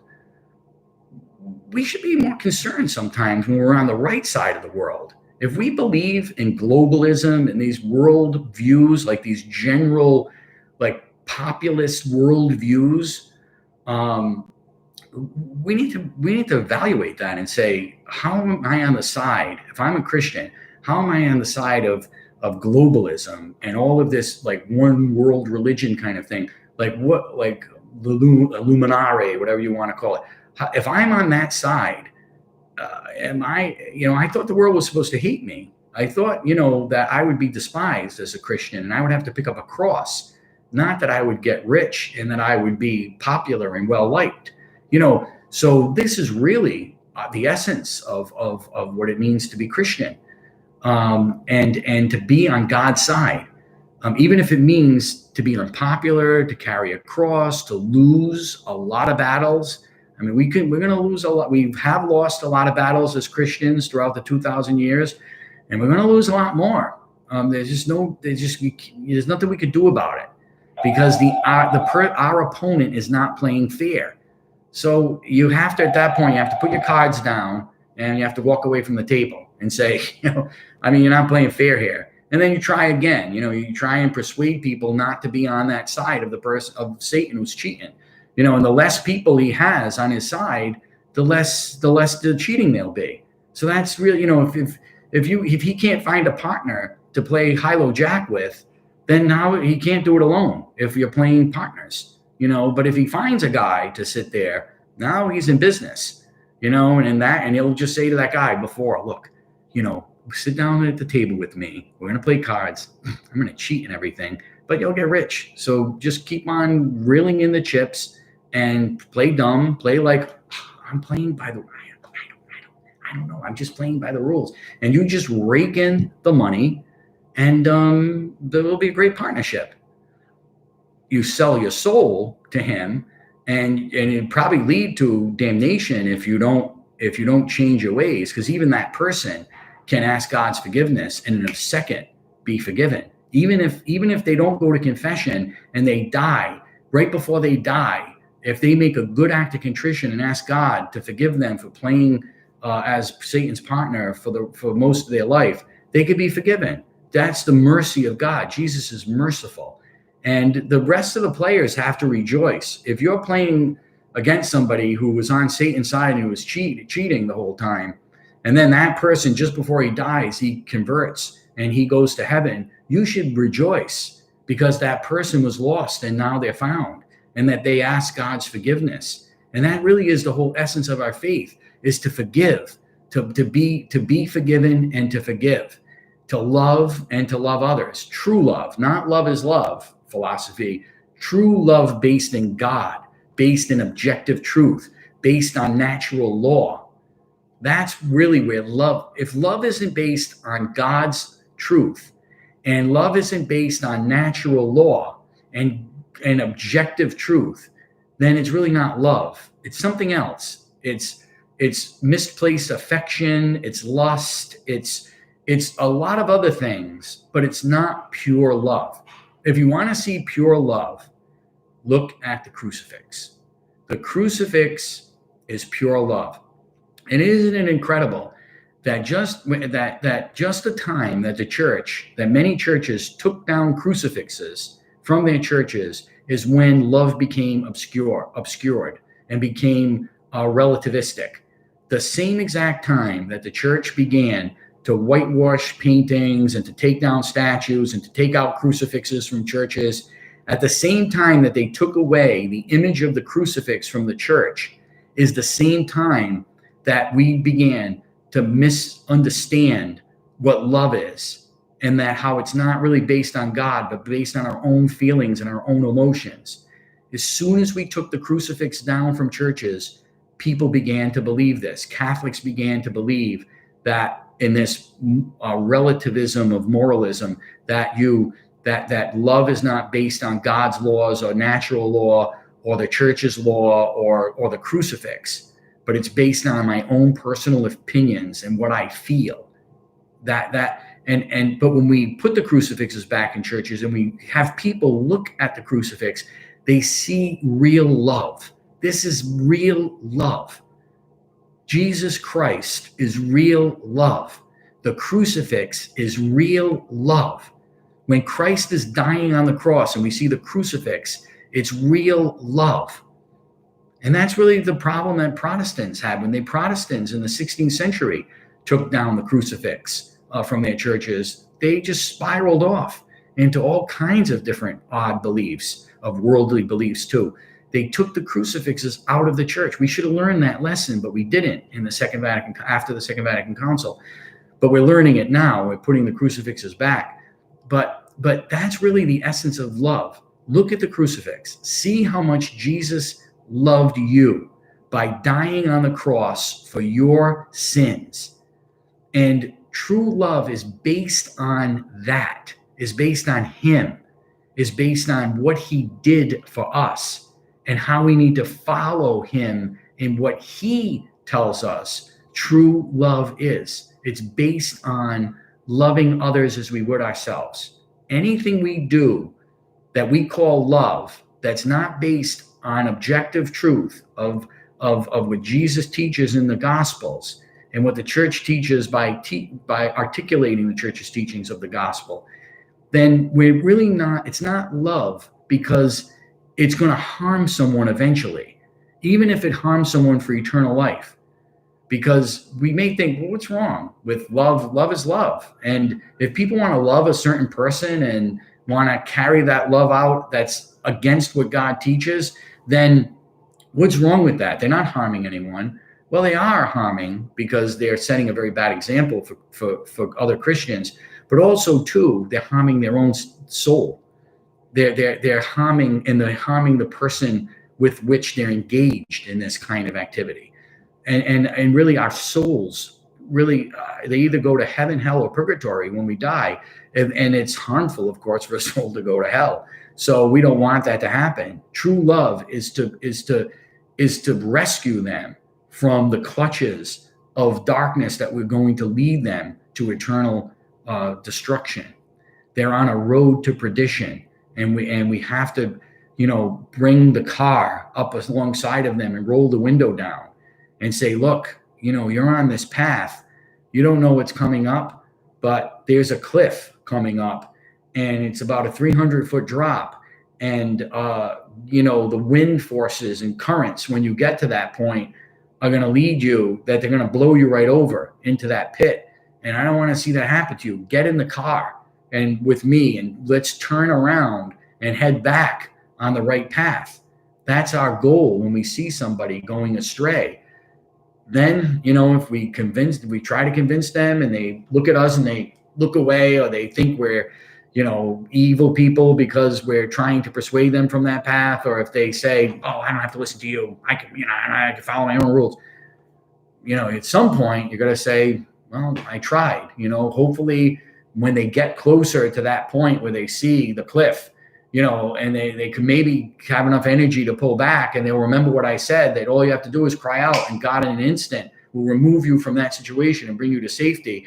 Hopefully they'll remember that. If you can't persuade them to turn, to come in with you in the car and to turn around and to go back in the opposite direction, the direction of God, If they don't do that, then pray that as they're getting closer to that cliff and they start to realize that they're going to fall, hopefully they remember what you said, because you have to say to them, look, all you have to do is call on God. Jesus, save me. I'm sorry for my sins. Jesus, save me. And you'll be turned around. You'll instantly disappear from that point and be in a completely safe place far away from that cliff. And then once you're there, then you need to go to confession and ask God's forgiveness once he brings you to safety. But when you're there, you don't need a priest next to you, but you do need a priest. Once you do make it to safety, get that priest. If someone's dying and they lived a terrible, horrific lifestyle against God and they want to convert, and there's time to call a priest, call a priest. If there's not time, then that will help. That will matter to them. God looks at that as a sacramental confession if they die before being able to call a priest. But if they know they have, if they make this conversion and they feel like they have enough energy, please, they say to someone, call a priest immediately. I've got to go to confession. They go to confession. The priest comes. He's very gentle. He's very loving. He's very kind with them. I mean, of course he is. A priest isn't going to go to a bedside and say, you lived a terrible life and, okay, I'll forgive you. But, no, he's going to be like, hey, it's great you called me. Praise God. The angels and saints in heaven are rejoicing over your conversion. They're rejoicing over the fact that you're going to join them very soon. They're all the more excited that you lived this horrific life and now you're converted. You once were lost and now you're found. I anoint you in the name of the Father, and then, you pray the rosary, and you bless this person and you give them the extreme unction and, the bags are packed, you took some courses in your life that were really, really bad. But Jesus loves you. He forgives you. And, so you don't know. You think that you're aggravating a person because you're trying to convert them to Christ. They're far away from the church's teachings. They're far away from the church. They're saying love is love, and I want to believe what I believe. You may think that you're not penetrating them at all, and you're not convincing them. And then even to the point where you're saying, I gotta shake the dust off my feet because this person, I'm just not reaching them. You don't know how much you're reaching them. There's going to be a point in their life when they are going to please God, call upon him, and they're going to remember every word that you said in the conversation that you had with them.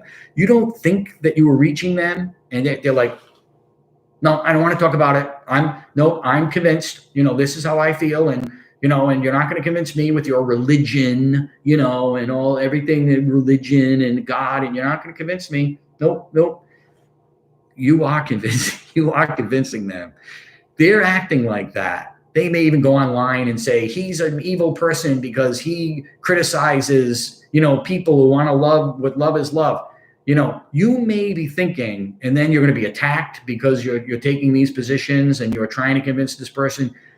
You may think that there's no way that you're reaching that person and it was a complete waste of time. It wasn't. Believe me. I'm a priest for 23 years. Believe me, I've seen unbelievable conversions take place. And typically what the person who's converting says is, I just had some influences in my life that I really didn't listen to, but they were just beautiful people and they did live a beautiful life and they influenced me, although I didn't really get it, but now I get it. And I understand what they were saying. And Father, please, I want to go to confession, or Father, please, I want to be anointed. I know my priest friends would say the same thing, that it happens to us all the time, and that's what gives us encouragement. We leave there and we're like, grazie a Dio, for this conversion of this person's life. And again, we shouldn't sit there and say, oh, that person was a bad person and they lived their life in a bad way. And, no, because that's what Jesus said about, getting the people to work in the field. Some he gets at the beginning of the day, some he gets, at the afternoon, some he gets in the later afternoon, and some in the evening right before quitting time. And he ends up giving the money to the people who were there last. He pays them first and gives them a whole day's wage. So now the people who are there all day are thinking, wow, they're getting a whole day's wage for working an hour. Wow, I bet I'm going to probably get double from what he told me I'd get. And then, the person gets their amount. And they're like, hey, wait a minute. I worked all day here. How come I'm getting this? Hey, don't be telling me what I can do with my money. If I want to be generous, who are you to tell me it's my money? I can do what I want with it. If I want to be generous to this person, why not? And that's God's justice, because we can be forgiven right to the bitter end. No matter what kind of horrific, terrible life we lived, we can be forgiven at the bitter end by him. And others who worked all their lives with God can't be saying, oh, that's not fair. I've been a Christian my whole life and I followed Jesus my whole life. Then aren't we like the Pharisee, who's saying, I'm so God, I love you. And I'm so glad I'm not like this publican here who cheats and who is a terrible person. And that publican is just, that tax collector is just beating his chest and saying, God, forgive me, I'm a sinner.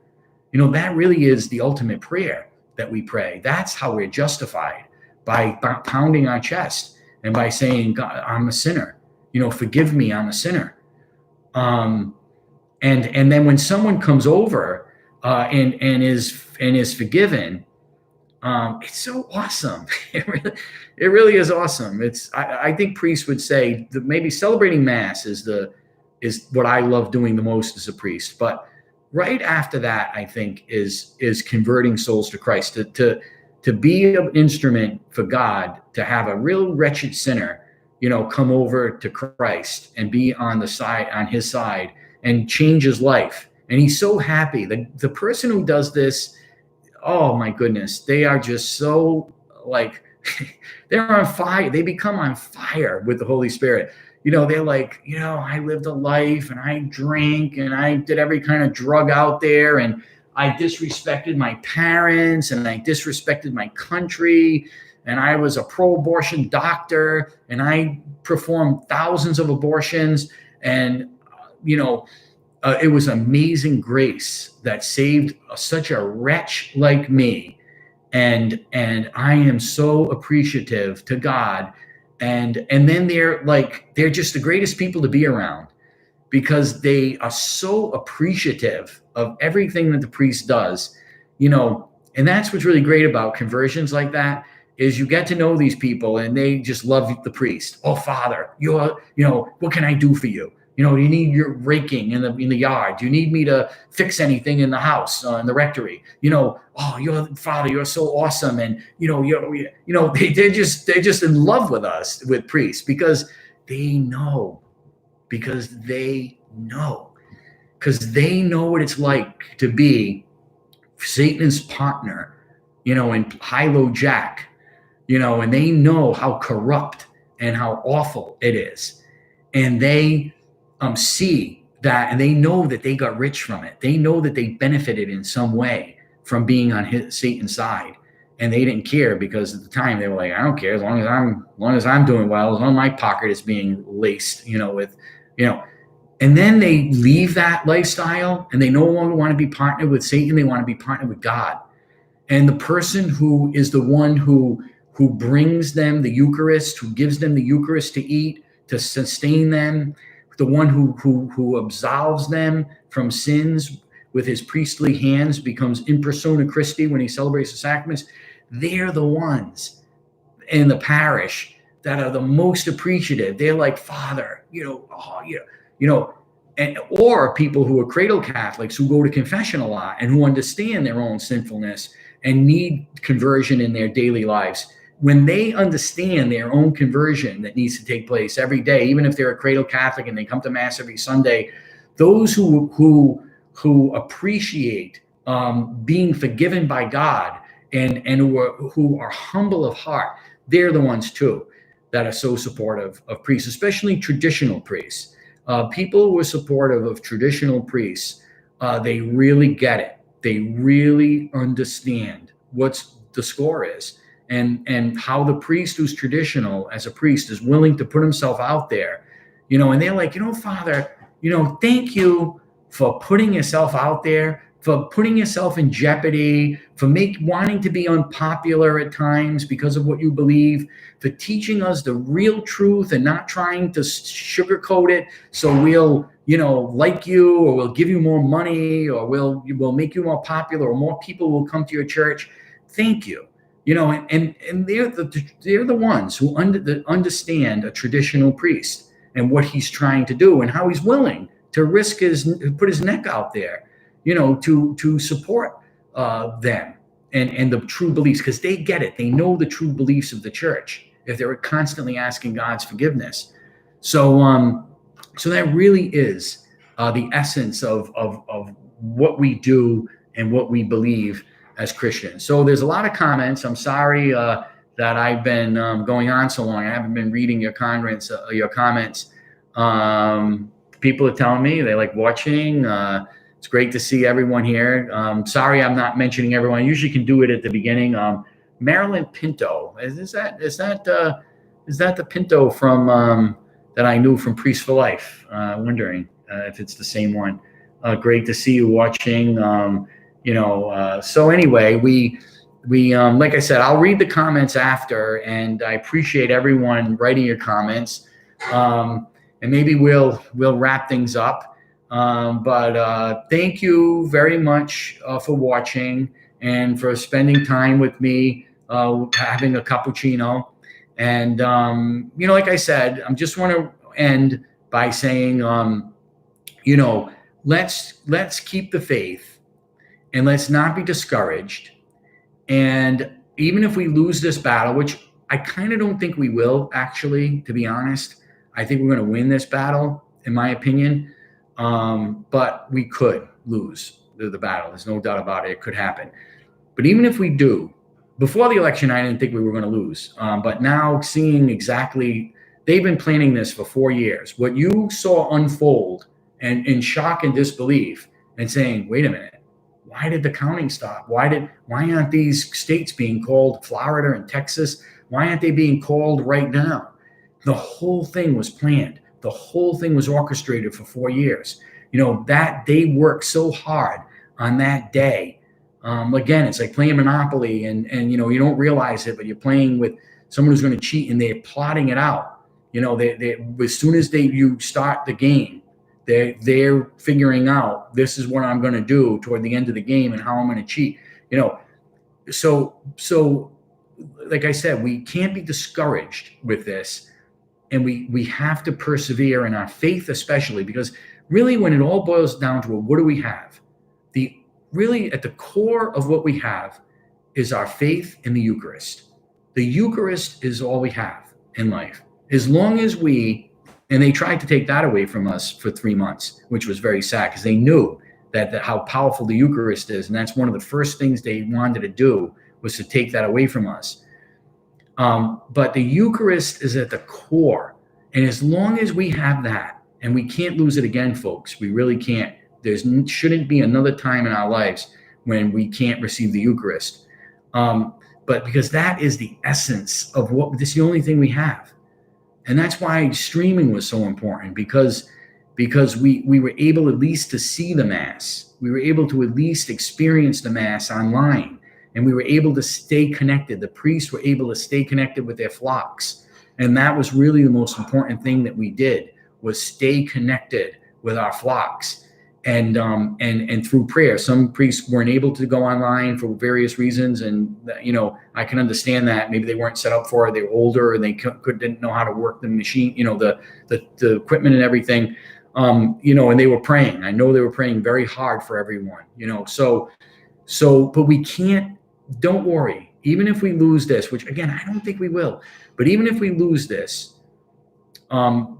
we have the Eucharist. We have the Blessed Sacrament. Things are going to get bad. If we lose, things are going to get really bad. It's going to get really, really bad. We know what it was like, how bad it can get. Nuns are going to be, having to force to close their doors because they're not going to be in line with what the government wants them to do, and their freedom of religion and our freedom of expression is already being Our freedom of expression is already being taken away from us. And there's a strong possibility we could lose this. I wouldn't say that before the election, but now I'm saying there could be a strong possibility we lose this. I don't think we will. And I don't think that's just wishful thinking. I really believe we're going to prevail in this, because I think they were planning on this happening, and they, will let, if you're playing a game and one person's cheating and you find out, everyone else just can't say, well, let him have the chips. He's cheated, but you can't, the other guys have to say, wait a minute, buddy, give the chips back. Look what you did. That's what we have to be united to not let them get away with this. But they may. And if they do, we gotta stick together, and we gotta remember that we have the Eucharist, and we have our faith, and we have our salvation, that this life, we're gonna see a lot of disappointments, and we're gonna see a lot of setbacks.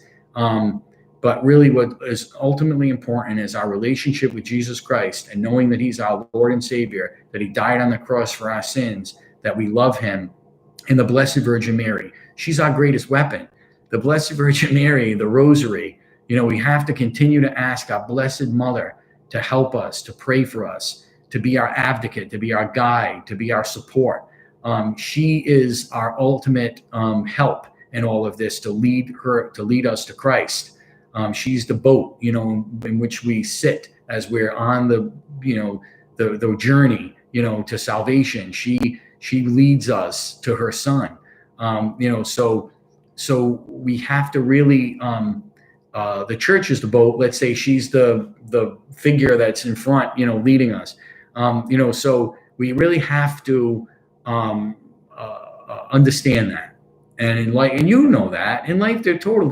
How many times are you disappointed? Even in your jobs, in your occupations, you're maybe more qualified. You're the better person for the job. You would do a much better job than objectively speaking, because of your experience and because of your abilities, and someone else gets it. They're a friend of the boss. They played that relationship, with the boss. You were straight-laced and, just saying, I'll achieve by my merits. I'll just achieve by the works that I do in my performance. I don't need to be the friend with the boss. I don't need to grease him up and to grease his palm and to say, oh, kiss, be a brown nose or whatever. I don't need to do that. I think I'm going to achieve by my merits. This other guy who's not as qualified, he's not going to be as good at that job. I know the boss is going to make the right decision, even though this guy is buttering him up and trying to be his friend and going golfing with him all the time and trying to, play that card because he probably knows he's not as talented and he needs to do that. But you know what? Sink or swim, I'm not going to go that route. I'm going to be the one to just do my job as best I can. And hopefully the boss will appreciate that. Then the time for the promotion comes out and you get the note or the email and it says that guy who was buttering up the boss, even though he's not as qualified as you, he didn't do as good of a job, he's the one who gets the promotion, he's the one who gets the job. Right? So at that point you have to say, look, I try to play it straight and I still will. And I'm not going to make as much money. I'm not going to get that promotion where I have a little more power, to do certain things that I think I would do a much better job, because I know I would do a much better job. I'm more talented than this person at this job. I know I am. But you know what? I didn't want to play that game where I'm going to butter up the boss and I end up, with the short end of the stick on this. But you know what? I have my integrity. I have my honor is intact. And I didn't try to get something because I wanted to, I would never really be friends with this person otherwise. So why, try, if I'm only doing it to get ahead, then that's really not right. So I'll just be content with where I am. And that really is what we have to do. We have to realize that, we just have to be content with being a Christian, with being a Roman Catholic and following the church's teachings and looking at the crucifix and seeing our Savior on the crucifix and saying, that's really what I want. I want my fate to be what Jesus's was. I want to pick up my cross daily and follow him, come what may. I don't know where that's going to lead me. I'm probably not going to get the big promotions. I'm probably not going to get the big authority of the church. I'm probably going to lose a lot. I'm going to come in last a lot. But isn't that what we're supposed to do as Christians? Is just pick up our cross and follow him. So do that today. If we're cheated out of this, we won the election, but if we're cheated out of this, all these ballots appearing from out of nowhere, you know what? Fight as hard as we can, be together but at the end of the day, we have Christ and we have the Blessed Virgin Mary, and we are picking up our cross and we're following him. And sad to say that there are going to be a lot of consequences that are really, really going to severely hurt this country. But at least we tried, and we're fighting against an enemy who is not playing fair. And you just pick up your cross. Were they fair with Jesus? What kind of a trial was that? Pontius Pilate, says, okay, who wants to? Pontius Pilate didn't care if he was innocent or not. Pontius Pilate knew Jesus was innocent. He didn't want to crucify Jesus. He knew he was innocent. And that's why he washed his hands. And he said, he just let the people decide. And they all cried out, crucify. What kind of a trial was that? That they were leaders of the Jews, of the Sadducees and scribes and Pharisees that probably stacked the deck there, so they'll all cry out, crucify him, crucify him. Where were all Jesus's disciples? Why weren't they in that praetorium? Maybe it was, I don't know this, 'cause I'm not an exegesis, and I don't know this, but I'm not an exegete, but I don't know. Maybe that was planned. Maybe the Sadducees and scribes and Pharisees knew that it could come down to them needing to shout, crucify him. And they got all these people that they, made sure were going to say that, who were in that area. Because I think if they put it out to the Jewish people in general, throughout all of Israel, I don't think that you would have the same results. But they stacked the deck against Jesus. How fair was that? Here he is standing there. He's completely innocent. And they're screaming, crucify him. What is he going to be crucified for? For healing you? For having the woman whose hemorrhages went away? You're going to kill him for that? You're going to kill him for the guy with the withering hand, that he restored his hand? The guy who was blind, that he put mud on the guy's eyes and his sins were forgiven? I don't know why we're not picking up here. And his... Hello, Immaculate Conception Church. Can you please hold? Thank you. So why is it that he, was treated, so unfairly? Life isn't fair, and there are people who aren't going to be treated fairly. So we really have to the best of our ability, look at what happened to Jesus and say, yeah, at times, life isn't fair, and the deck is going to be stacked against us, and we're going to be trying to do the right thing, but we're not going to do the right. Other people are going to stack the deck, and they're not going to be wanting to play fair, and we're going to lose at times. But at least we have our integrity intact. At least we weren't on the side that was going to cause the demise, of our culture or our society or the unborn or marriage. Where at least, even though we lose, we're not going to be on the wrong side. And we're not going to be on the wrong side of history either. You watch. We'll have to watch from heaven. But 1,000,000 years from now, or 100 years from now, I should say, 100 years from now, or 200 years from now, when people really wake up to see the destruction of human life in the womb, they're gonna look back at us, and they're gonna say, "Wow, those people," like we do with slavery. The people who were against slavery, we look back and we say, "Wow, they were beautiful. They were on the right side." And I think the same is going to be true with abortion. And I think I know people who are against slavery or who are for slavery are on the wrong side, and we see that they were on the wrong side of history. And I think I think pro-abortionists and people who vote for pro-abortionists, I think they're gonna be this. It's gonna be the same thing. They're gonna look back 100 years from now and say, "Wow, people actually voted these people in who ruthlessly wanted to tear a baby's life out of its mother's womb." That it's a sick, horrible crime to humanity. And anyone on that side, is going to be on the opposite side. Politicians who are out on the opposite side, they're going to be on the opposite side of history. And we may be unpopular today, and we may be considered on the wrong side of political correctness, but we're going to be on the right side of Christ and God. That's what counts. Because it's not going to be a corrupt politician, a corrupt liberal politician that's going to judge us at the end of time to decide whether or not we get into heaven. We don't have to answer to that person. We only have to answer to one person, and that's Jesus Christ. And so if we're on his side, even if it's the wrong side of the current popular belief, it's the right side of history, and it's the right side of Christ. And let's always be on his side. So God bless everyone. Have a great day. Have a great afternoon. And today's my day off, so I'm going to hopefully I have an overnight tomorrow, tonight, Thursday over Friday. So anyway, I'm going to go to later on. I'm going to go to Fresh Cup in Westerly and have a little espresso with a friend. Do that this afternoon, and maybe catch up on a little work at my desk when it's quiet.